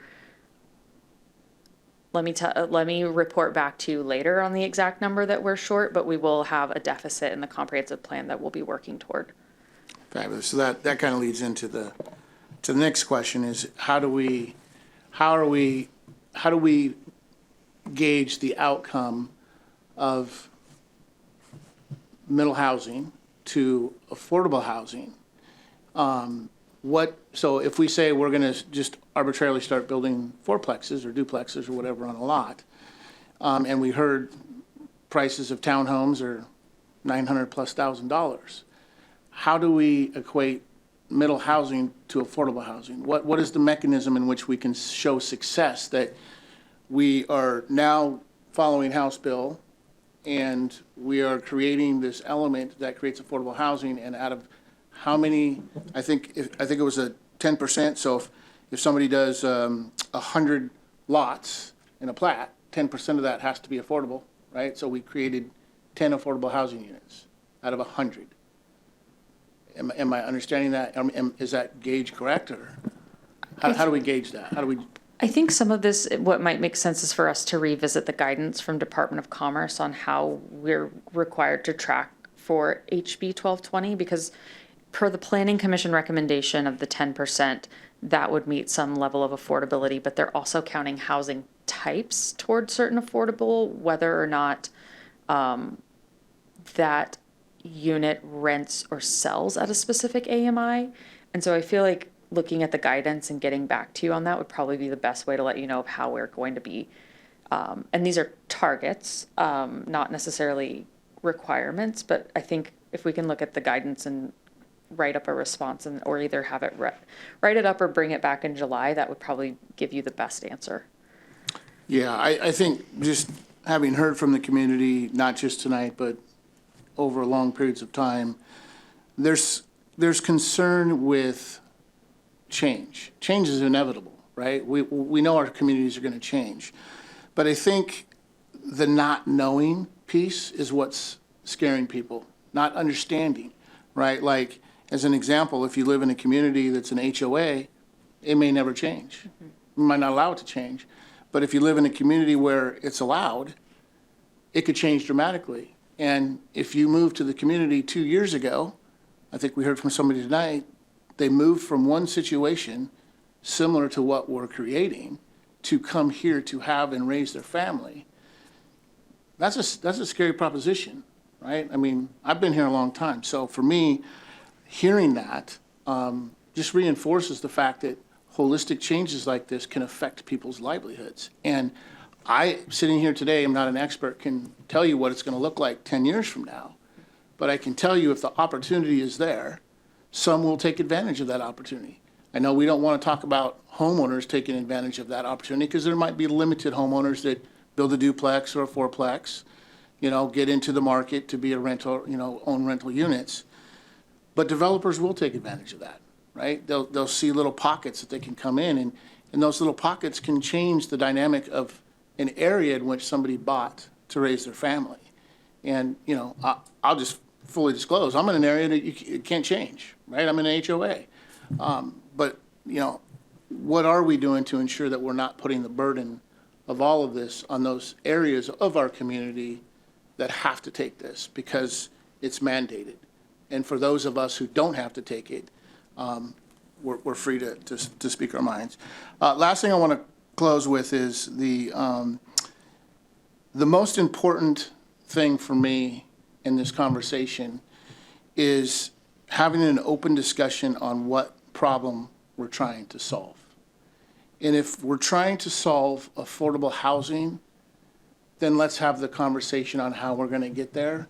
Because in today's times, you build a house, you have to pay the fees that impact in the community, you have to pay for the permits, you have to pay for the foundation, the framing, and everything that goes into the house in between.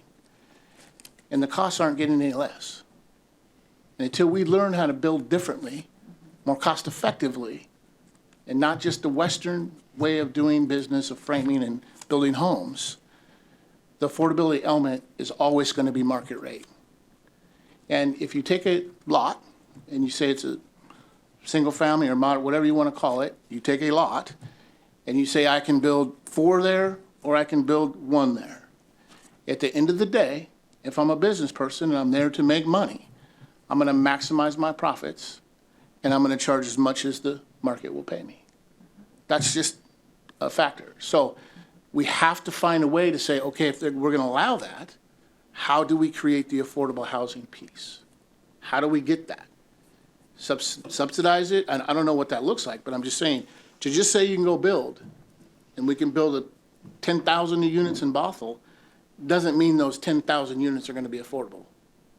And affordable to whom, right? I mean, I have a 30-year-old daughter who has, I have a grandson and a daughter that's due any day now.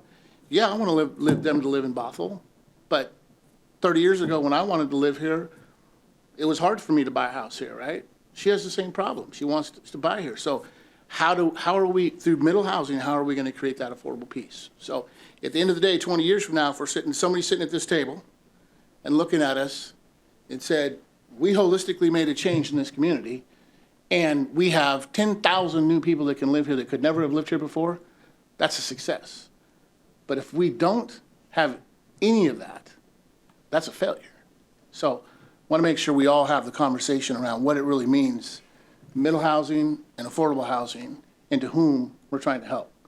Because this community looks a lot different than South End communities, right? North End communities, right? Every community is a little different. And every community looks a little different, and they perform a little different. So I know I've spoken a lot tonight. I haven't really said too much in the past on this and been passionate about it, but I think it's time we ensure that we listen to one another and hear from our community. Because tonight, having those people come in about their community, the community they bought in and live in, that's a telling story that we're probably going to hear across the entire community of Bothell over the next probably 10 years. So let's make sure that we're listening. Thank you, Councilmember McNeil. I appreciate that. I lived in Bothell for 30 years, and Bothell is changing under the zoning we have now. It's changed dramatically in that time. We can't build a huge variety of housing. And interesting history that I haven't heard stated too much when we talk about this is this work that the Planning Commission did was directed under a housing variety element in the 2015 comp plan. And in 2018, the council at the time voted unanimously to have community development study middle housing. So at the time, that was Mayor Rayum, Deputy Mayor Doer, Councilmember Zorns, Councilmember Olson, Councilmember McNeil, Councilmember McAuliffe, and Councilmember Agnew. So this has been in the works for some time. The state has caught up to the fact that not every city was building varieties of housing. That's why we had our state bill.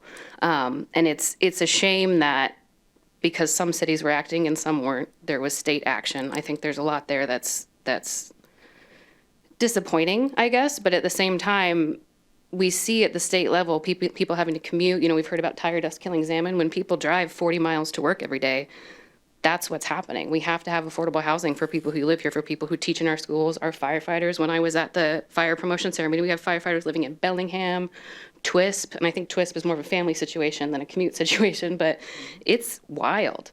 We don't have a range of housing. And people that I grew up with here who still work in Bothell are commuting from Marysville, Arlington. It's too much. You know, we talk about the environment. We have environmental stewardship as one of our council priorities. We have to do our part in that, in ensuring that people who work here can live here. And we do have new targets based on the affordability. So middle housing is not subsidized affordable housing. And it's important that we do talk about that. And I appreciate that clarification, because we cannot subsidize our way out of our housing problem. There's not enough money on earth to build enough subsidized housing for people who can't afford these $1 million homes. And if you just pull up a house, this is a weird game I play, I guess, sorry for millennials, but you pull up a house that someone bought in like 1993 or 2000 for $150,000. With inflation, that house would be worth roughly $400,000, but it's worth $1.2 million because we have a scarcity of housing and it's just getting worse. So This allows options that will sell for less. I appreciated the note about the property tax implications, that middle housing might raise it a little bit, but as we have more housing units and they're less scarce, the overall values go down. So it's kind of a net, it looks good from our county assessors. I want us to understand as a city that everything, not just middle housing, is changing our city. I worry that people think that if we don't do this, the city will stay exactly as it is. And maybe in an HOA that's true, and that's still true if we do this.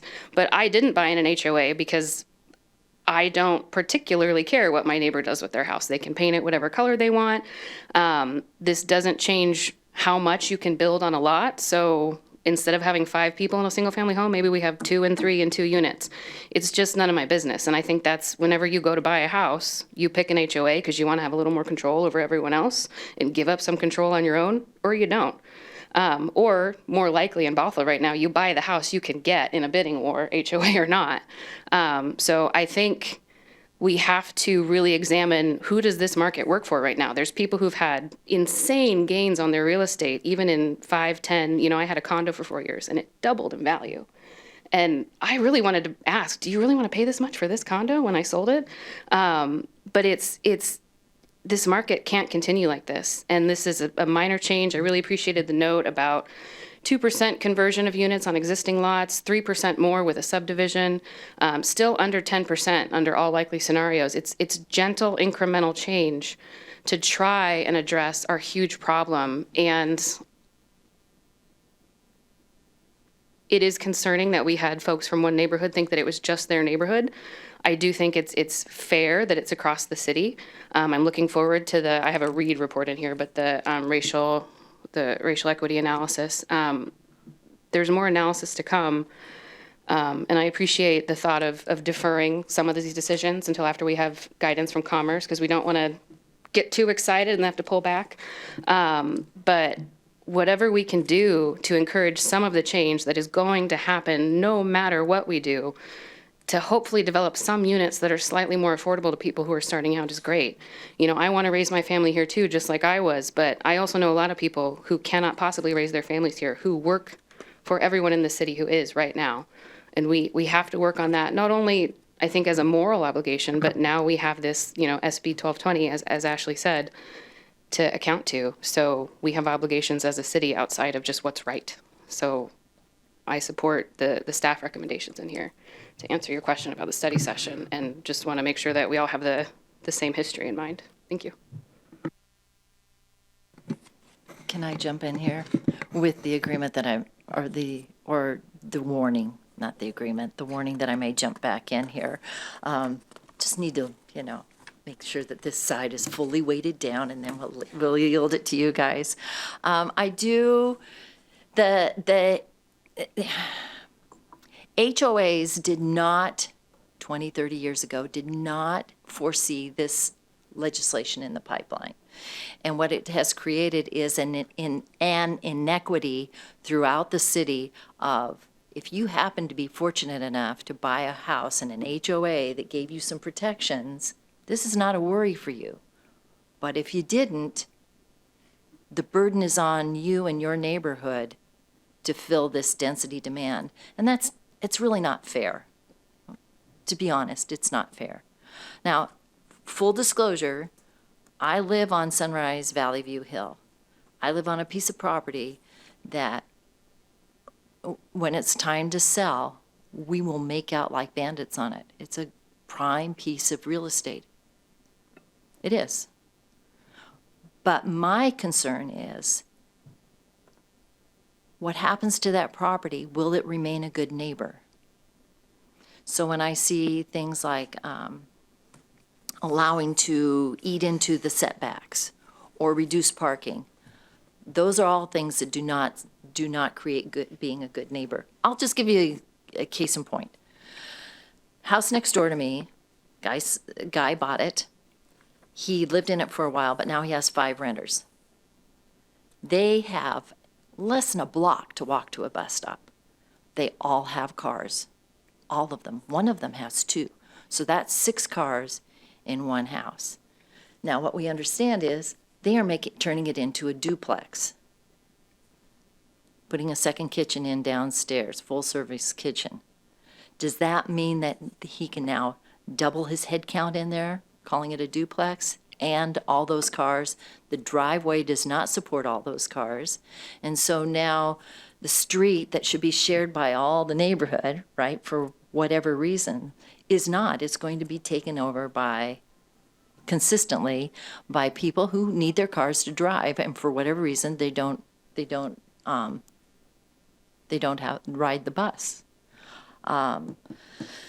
So, and we talk about people being able to afford to live in Bothell. My Hill, I started doing a head count. We have nurses, we have teachers, we have firefighters, we have a police officer.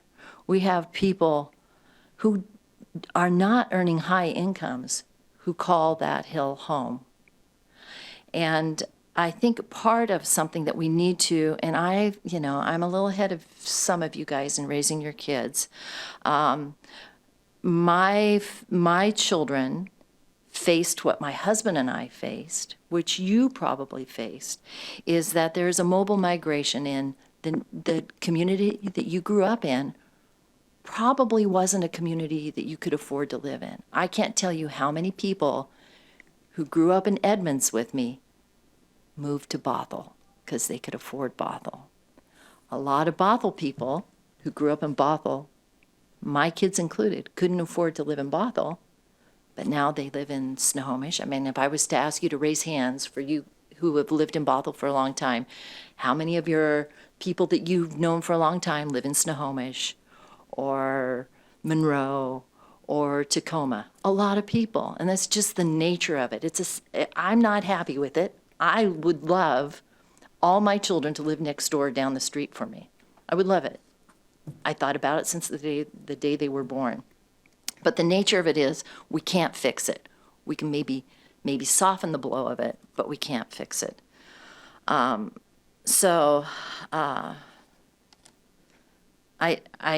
do have concerns about putting fourplexes all the way through. I have to tell you, now Sunrise Valley View will be a candidate. If I understand correctly, they will be subjected to providing fourplexes, right? Quarter mile of walking distance of a... Correct. Right. So I think I saw something, started to get into a lot of math and lot sizes, but I'm assuming that someone could come in and aggregate a couple properties to put a fourplex on if one of the smaller lots was not, the lots like along Sunrise Drive weren't big enough to put a fourplex in. And if they are, Lord help their next door neighbors to have a fourplex in those small lots, because there's no breathing room. I'm assuming that what you're going to be requiring for fourplexes are going to be larger lots. So are you going to allow a developer to come in and aggregate and put a fourplex in? That could happen. The market analysis indicates that that's not likely to happen, that when they have the opportunity to do fourplex on each lot or do whatever fits on each lot, aggregating is probably not going to be the first choice of a developer. But we saw, townhomes go in across from the post office. Right. That aggregated lots and... Right, and that was in a multifamily zone, so right. A different right. Situation. The analysis for a neighborhood like Sunrise Valley View would be in that 1.7% of expected conversion to middle housing per the economic analysis. Yeah. Well, all it takes is one person who can see... I can see it happening more than just 1.7%, just based on seeing the interest of packing in a single-family home with as many renters as we can get in there, and just the dynamics that are happening. To Councilmember McNeil's point, developers are coming in with the biggest dollar that they can get. I can't fault them for that, but I think as one person who wrote to us, I had hoped that we would have gotten printed out the comments that that Planning Commission had gotten in this, and it wasn't in our packet. City Manager Stanner sent us links, and so I looked at the links, but I had hoped that they would be in our packet. But I think it's one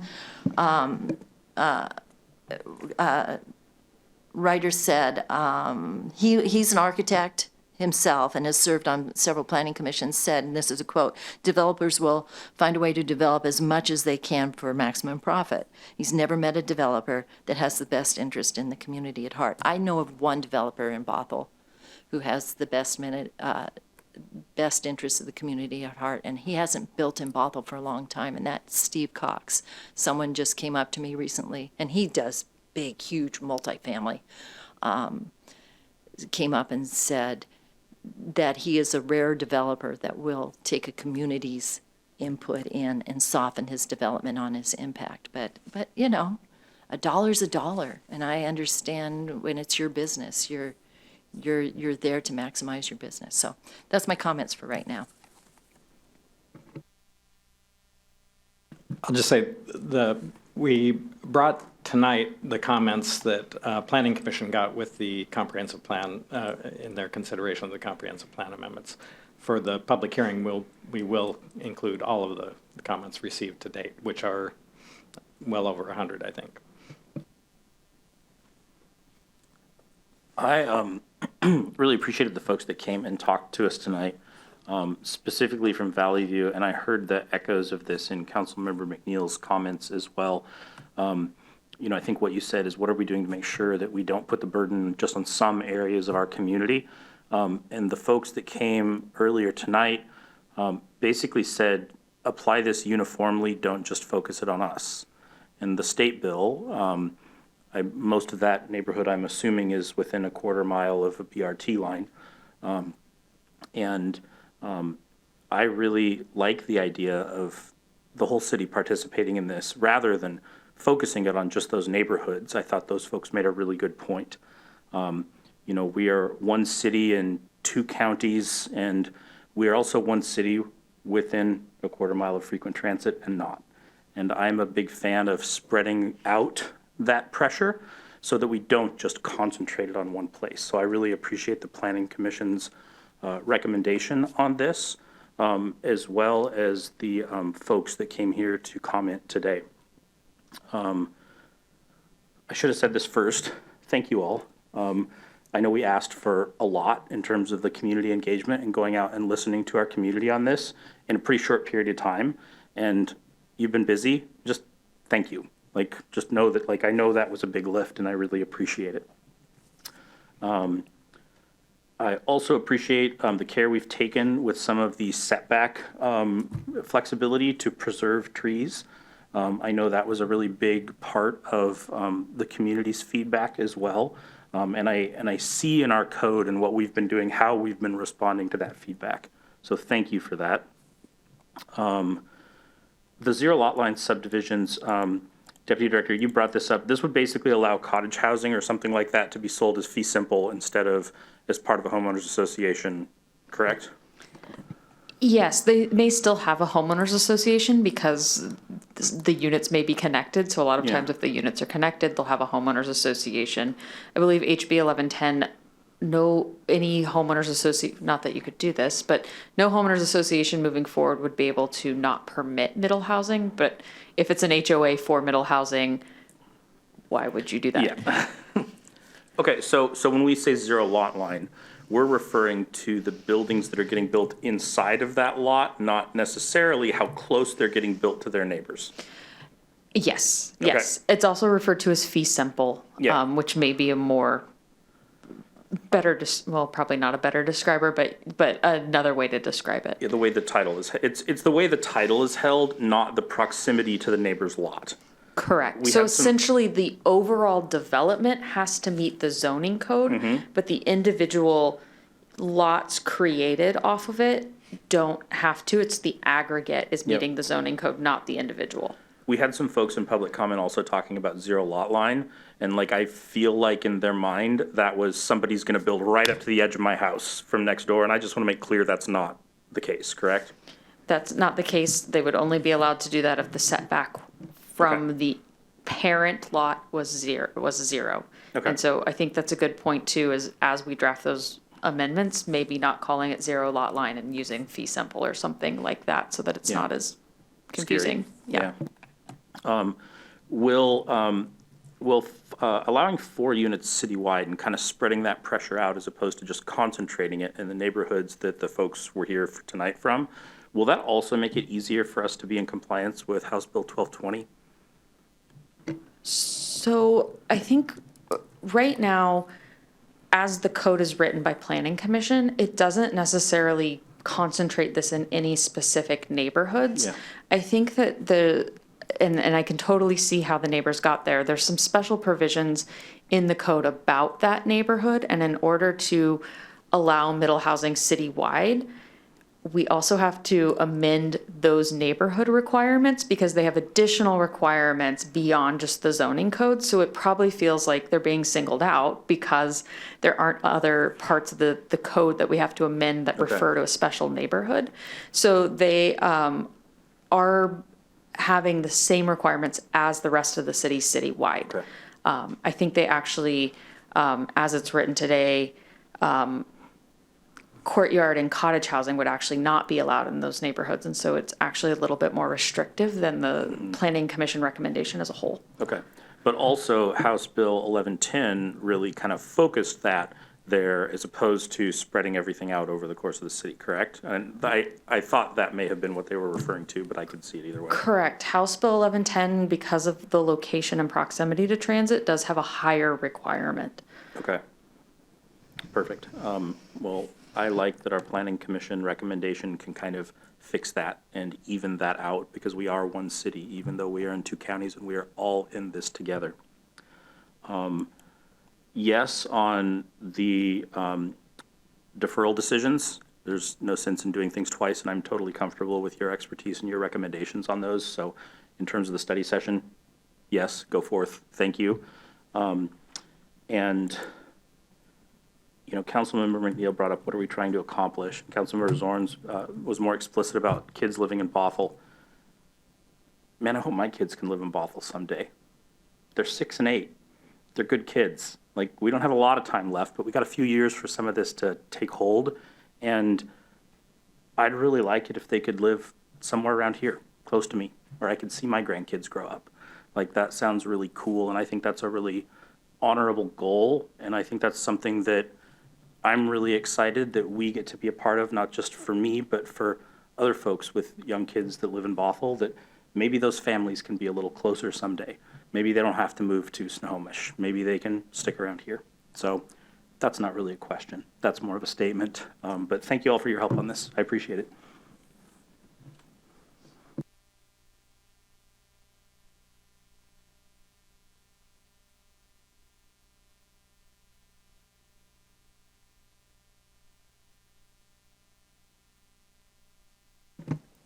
One question for me. The fourplex with the affordability requirement, does that work for both rental units and home ownership units that are being sold to 4 different people? Yes. Okay.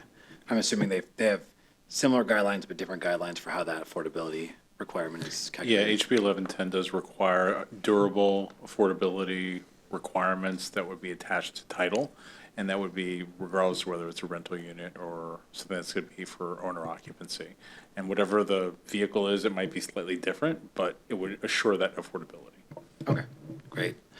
I don't know if I can say anything new that's novel that hasn't come up tonight. I will say that I'm not a conspiracy theorist, but I will make a bold statement that it's likely that this will affect HOAs in the future. I think this is just a matter of time for the state to catch up, to apply this to everybody. So wait for it, and you'll remember tonight. There are certain jurisdictions that are like trying to get HOAs in place like at the last possible minute. And like, I'm sure the state will notice that. Wouldn't surprise me. I do know of a situation where a member of an HOA did find that an adjacent property was being purchased by a developer to be developed for high density, and that individual did have some words with the developer and ended up convincing them to sell it back to him to preserve it for low density basically in perpetuity, probably till he sells his house. So I expect more of that to likely occur. I expect current homeowners with excess money to make offers and try to preserve their neighborhoods through means of offering higher prices or getting in bidding wars or making developers' lives difficult. So I think that's unfortunate, but I think we will see more of that in time. Yeah, don't have much more to say. I do look forward to seeing the consolidated community feedback and reading the consultant's report when it's complete.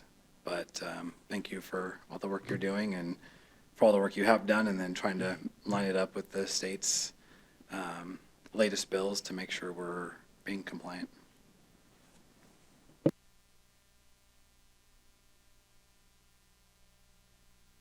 Go, Jenny, go. Or Councilmember Alders. Sorry. Thank you, Mayor. I appreciate it, allowing me to jump in.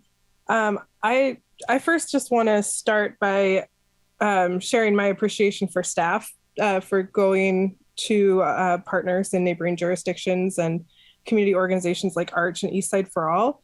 I'm really impressed to see how you were able to increase the amount of feedback from parts of our community that we don't often hear from. Really, really appreciate that, on top of the cool community engagement portal. I'm really looking forward to seeing that used for a lot of different topics throughout the city, where people can know that that is a place where they can leave feedback on a variety of issues. I feel like the requests that council made, staff responded creatively, and I'm just very impressed by the amount of engagement you were able to encourage from our community through the tools that you provided for us. So first, I just want to thank you for that. Really, really good work. And then I will move into a question next so I can hear from staff. One of the questions that I had about the new subdivisions, that because there are affordability requirements on them, I'm just wondering, what is the likelihood that we might see builders motivated to build smaller subdivisions so that they can avoid affordability covenants in middle housing types? Like, some of it might not be avoidable, but we might see that they just choose not to build that specific number that would push them into the next requirement. Just a thought. And I'm wondering if there's been any projection on how what kind of building behavior we might see on that. We've seen that in the past with builders that would do 2 short plats to avoid doing a full subdivision and the accompanying requirements. So we've added to the code provisions that say that if the same developer develops 2 adjacent properties, that we'll treat that as a single development. And we've done the same thing with the middle housing code. Also, just to supplement that, again, because staff feels that the recommendation from the Planning Commission when it comes to plats predates HB 1110, and HB 1110 does require, in our opinion, the application of middle housing requirements to all lots. We really want to avoid any kind of workarounds, as you suggest there. So we're suggesting, at least for the time being, that we apply that duplex allowance to all new subdivisions, and that there would not really be a carve out, at least initially, for anything that's less than 10, just what we would call a short plat. But again, it's the City Council's choice about whether to go with the Planning Commission's recommendation or to take the approach that staff is suggesting at this point, and then eventually, once we have guidance from the Department of Commerce, think about how we could apply that to some larger plats and incentivize affordability at the same time. Yeah, I really appreciate that answer. And I think that I would want to get that feedback from the Department of Commerce, and then also work towards the subsidized mandatory affordability piece. And now that we've spent a significant amount of time working for middle housing, I would love to see us augmenting and supplementing that work with housing affordability and the subsidies that were mentioned earlier. But thank you. I really appreciate the answer to that and the thought that went into recognizing those carve-outs. People do act on those and try to find a way around it. So appreciate the thoughtfulness in having already addressed that. I also just want to speak more to the historical parts that got us here. I joined the Planning Commission in 2020. And so I was able to contribute to some of the conversations around middle housing, sort of the beginning of that process before I transitioned onto council. And at that time, we were acting under the direction of the city council who directed us. And there are members of, Council Member Dodd named the council members still serving on council who gave us the direction to develop middle housing. And so I'm glad that, we're able to kind of see this whole process go through from beginning to end. And I will also never forget the interview question that Councilmember Dewar asked me when I applied to the Planning Commission. And she was asking every single person this: what is the Growth Management Act?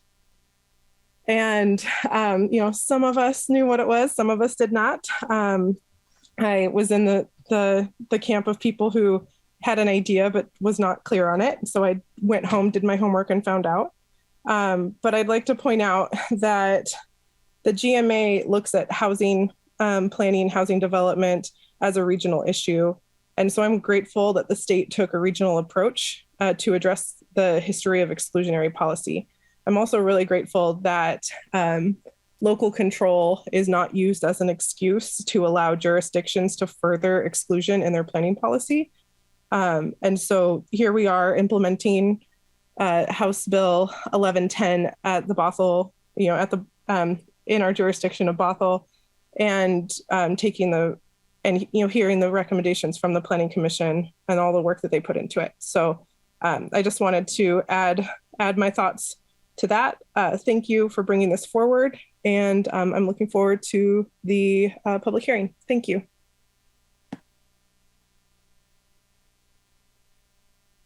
Not yet.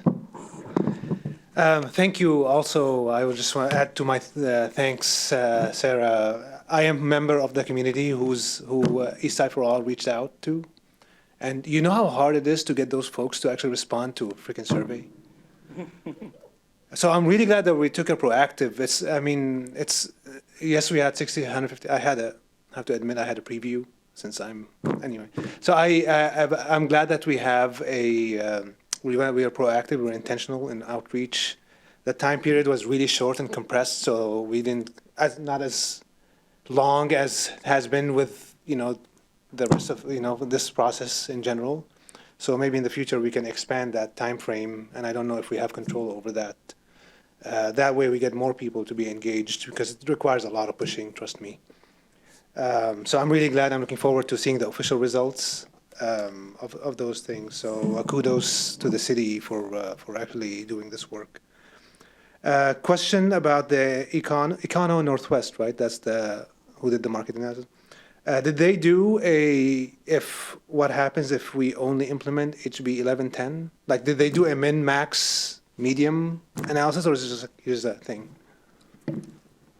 Not fully, but the analysis they did for what would happen if we applied 100% bonus to new subdivisions, which is basically what's being proposed here, allowing duplexes in all new lots and subdivisions.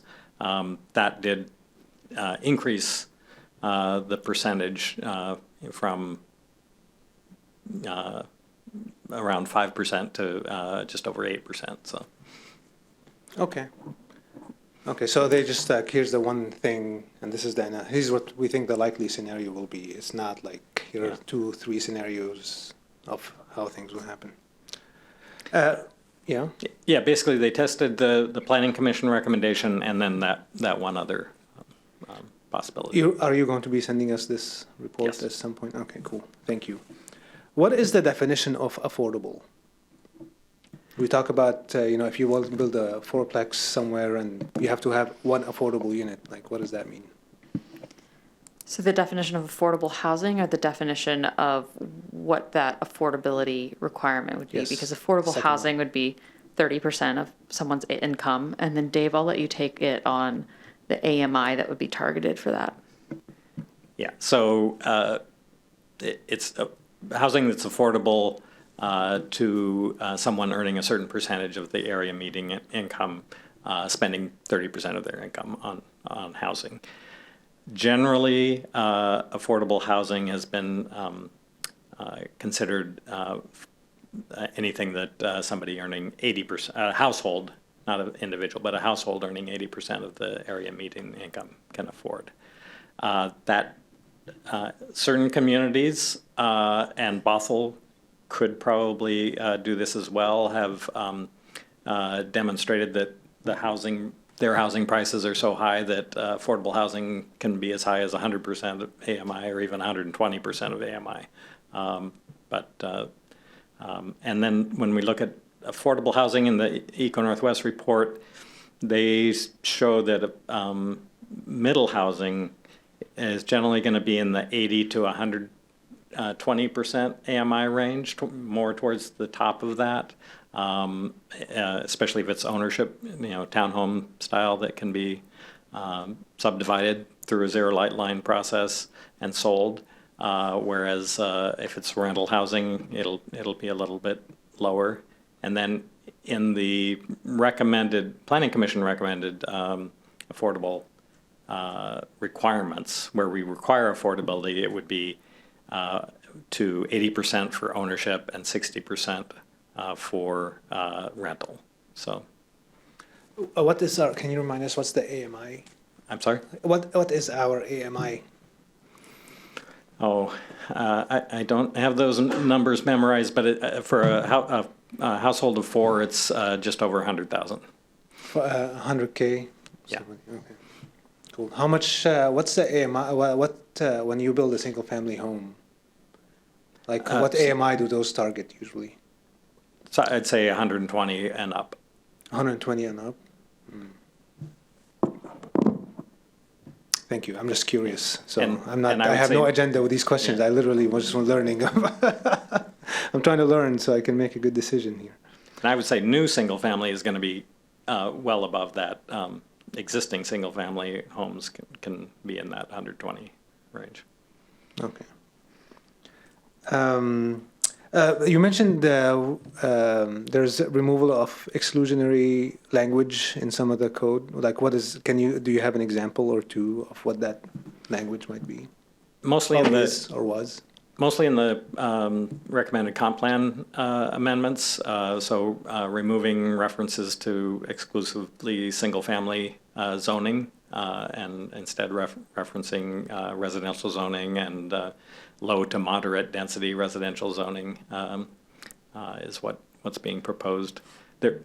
We're also eliminating references to single-family zoning in the zoning code. So both places, actually. Okay, thank you. I just wanted to clarify.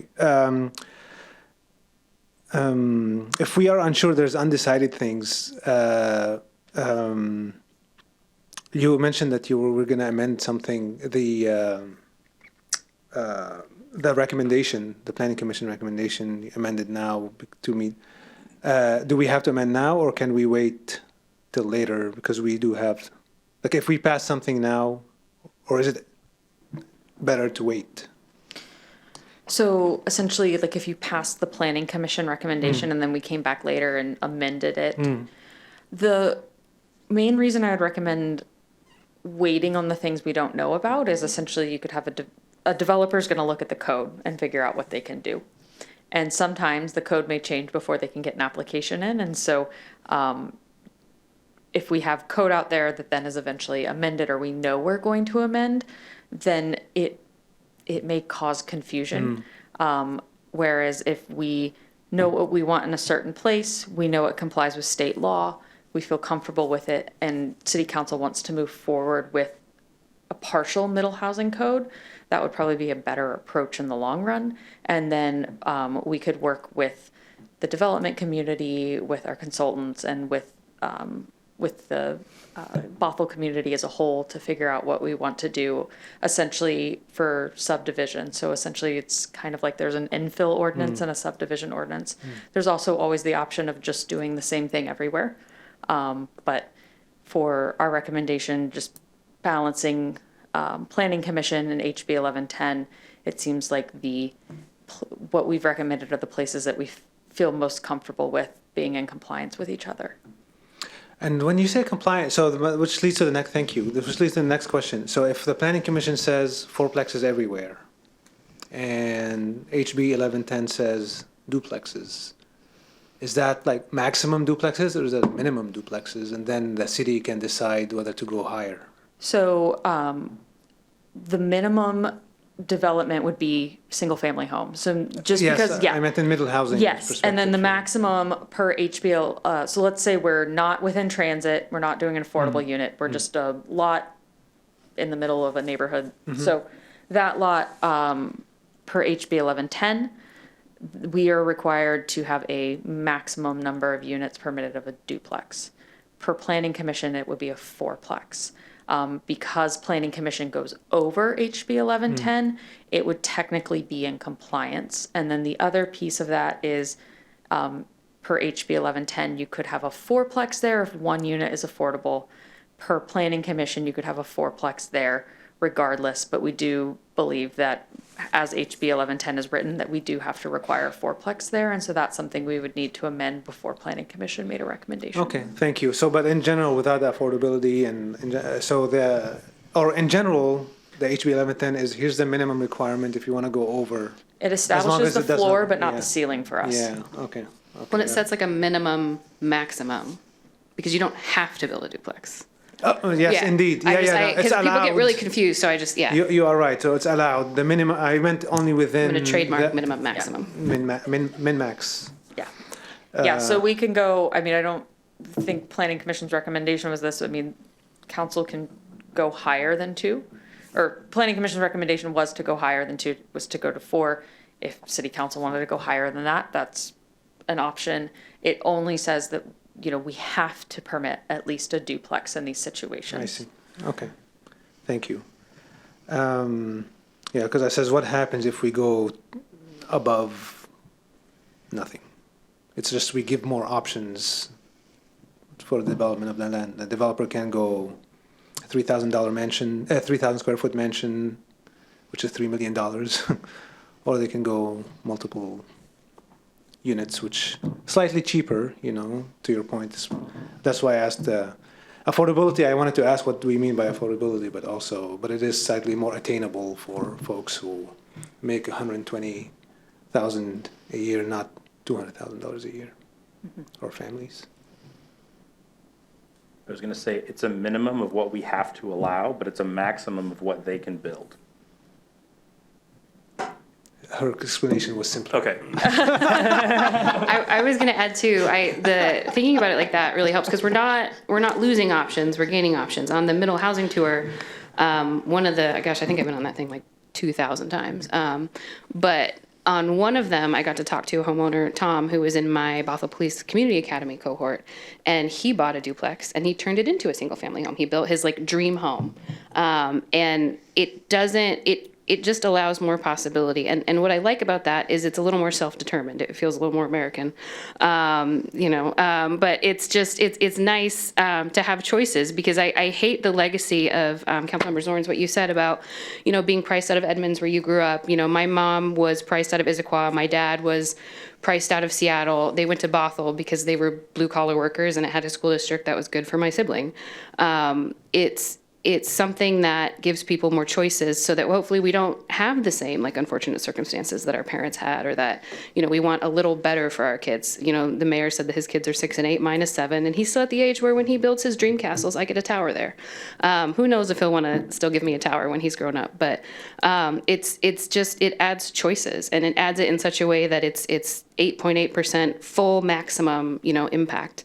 And I firmly believe, and this is a Chuck Maroon thing, that we're going to see change. Either it's going to be incremental, little things like this, or it's going to be huge change, like the huge, 3-acre lots, by where I grew up in Queensboro, that became many, many, many houses in twisty, windy, inaccessible subdivisions, with a playground that no one else can use. And some people want that, some people don't, but it's created a lot of division as our city has developed in the way that we've led it for a long time. So just having the option of something different is really appealing to me. Yeah, I wanted to echo the appreciation for all the hard work that's been done by the city in engaging with the community. I think several council members have brought up this conversation. Past councils have asked to study this. But it's important to also realize that this council, if we decide to make a decision in July, will be making the final decision. So past councils, while they asked to study things, they're not here at the table. We are. It's our decision to make. And hopefully we make the right decision for our community, because inevitably what's important is that people feel welcome. And we want to welcome new people to our community, but at the same time, we want those that are part of our community now to feel welcome. We talk about this a lot, inclusionary, being welcoming as a community.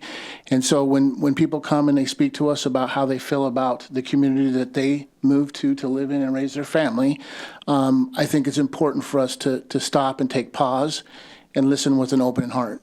Because sometimes decisions are made at the state level that don't quite go the way they're supposed to go, and then they're reversing those decisions, and we've seen a couple of those in the past few years. So just want to make sure I throw that out there, that I appreciate all the hard work, because it's not just been 1 year, 2 years.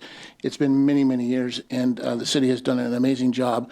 So hopefully we'll continue to listen to our community and ensure that we, this council, can stand behind the decision that we, this council, made.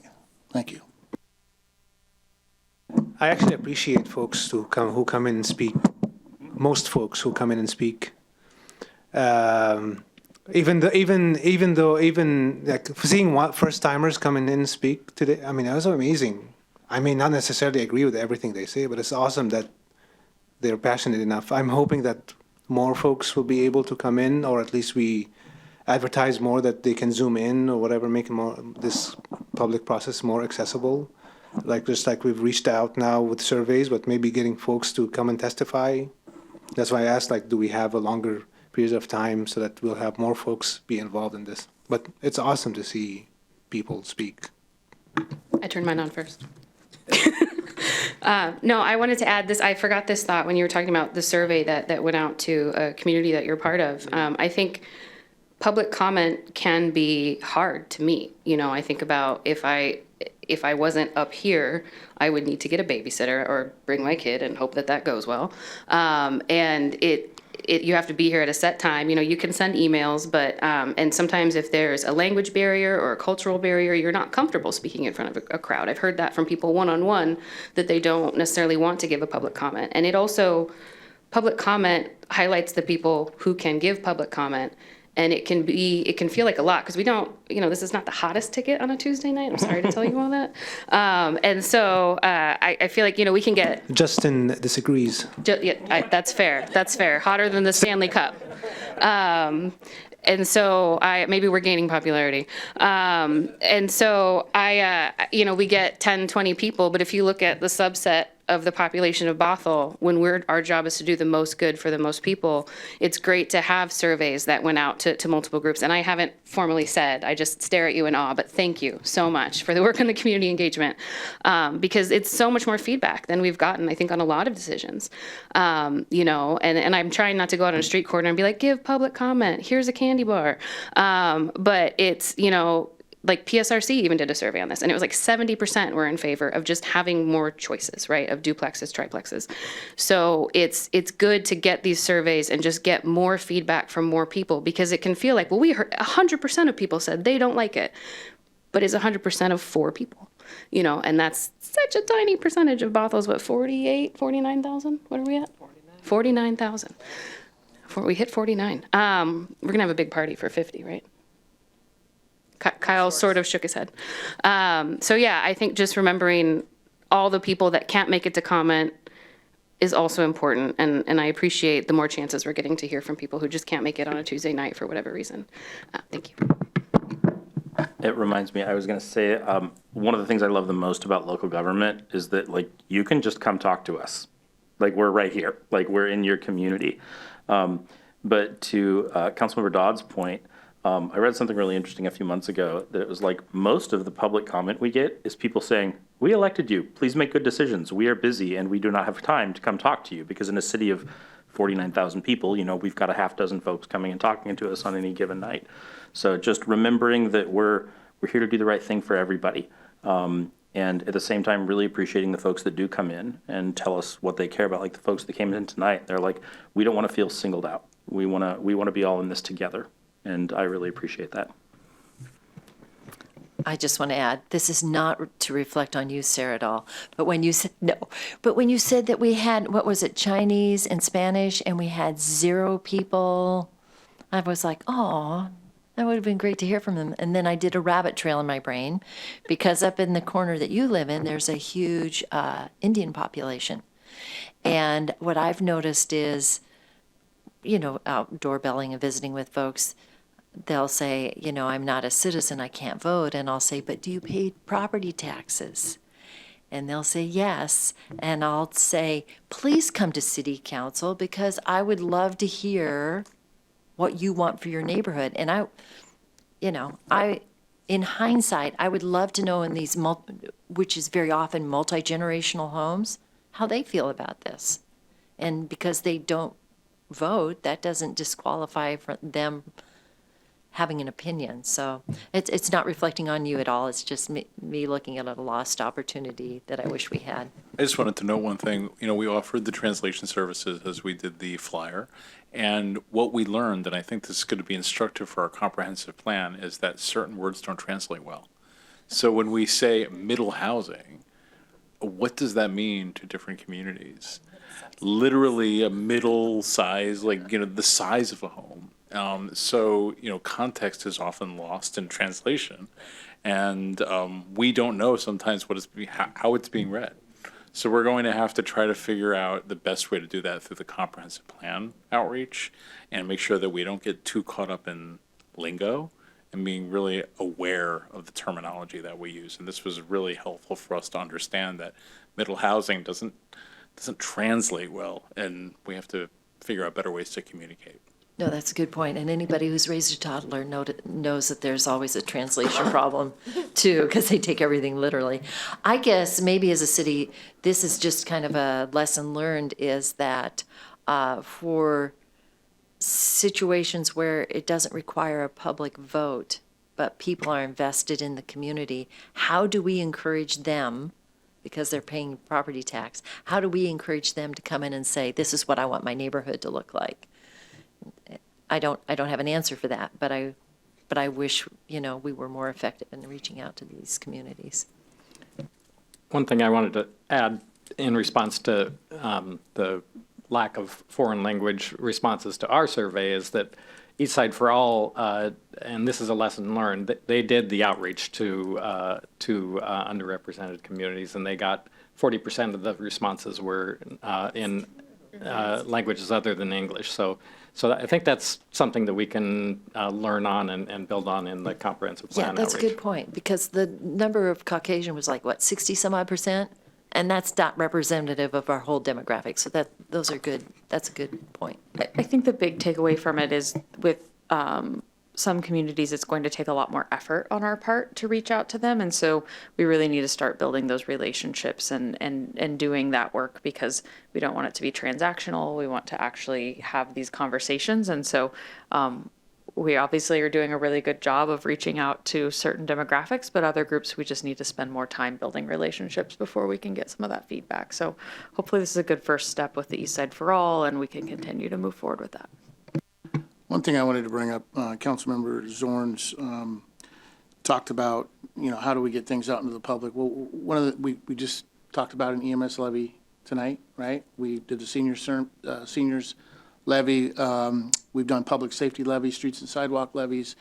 And those are all things that hugely impact our community, right? We take the time to go out to the community and ask for their input in that manner. That's a pretty powerful manner, right? And so I look at this and I say, why are we not doing the same thing here? I know why we're not, but I'm just saying it's something to think about, right? This is a major impact on our community. Whether we want to look at it in our own little soapbox that it doesn't affect us personally, I'm hearing from people that it is affecting them. And it may not come today, tomorrow, or next year, but it could potentially come at some point. Slow incremental doesn't mean that necessarily kids that are 8, 9, 10 years old incrementally are going to have enough of the middle housing to even be able to live here when they're of age to live here until they're 20, 30, maybe even 40 years down the road. So it's just, when you brought that up, it made me think about the time and effort and energy that we put into going out to the community on other types of things and asking for them to vote on it. This seems of that same caliber to me. Did you get what you need? Yes, and just seeking clarification, we had made recommendations in attachment 4 for some adjustments to the planning commission recommendation, and we're just seeking confirmation if that's the direction you want us to go. At the risk of drawing ire from my friends on the planning commission, I'm totally okay with that. I lean when there's a conflict of, as I looked, just without going into details, but where staff had a different take on something than planning commission, I went through it leaning, and I won't go point by point. You can go look and see. I was leaning more where there was a difference of an opinion, leaning more for staff's recommendation.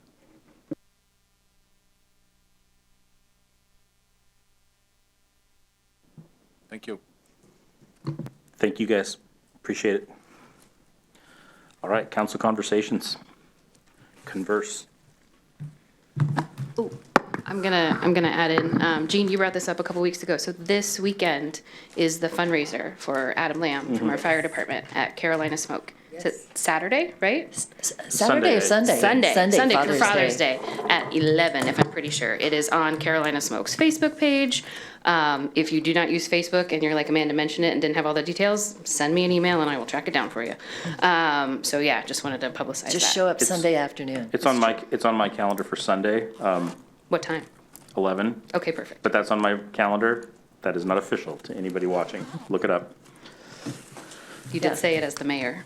Yeah, all of our firefighters are good people, and Dave is good people from Carolina Smoke, and Adam's fight is a hard fight. So it's dollars well spent plus really good food. So you can enjoy and still offer a prayer for Adam's mending, because he's fighting a really hard fight.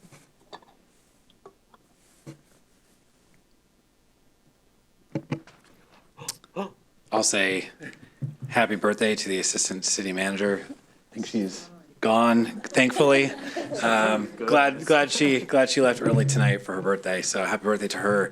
Happy Father's Day to all the fathers here. It's coming up on Sunday, my wife tells me. And then I just wanted to say also, I was really happy to see Lieutenant Madrazo park AB in the consent agenda. I was really excited to see that during the CFP process, and then to see us push it through tonight.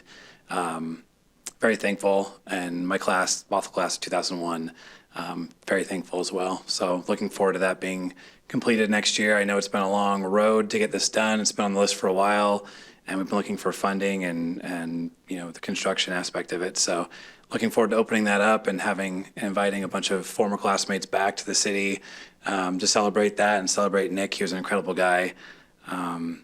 Just great guy, nice to everybody he met, very active in sports, great sportsmanship, great service to our country in the military, and he has not been forgotten by our class and I think by his family and the community. So really excited about that coming next year.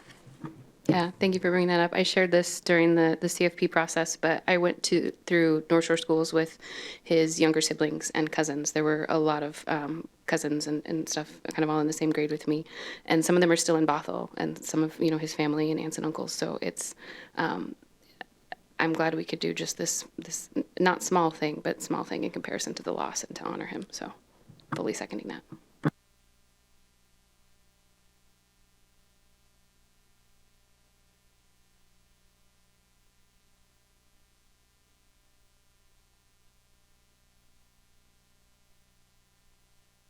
Recording stopped.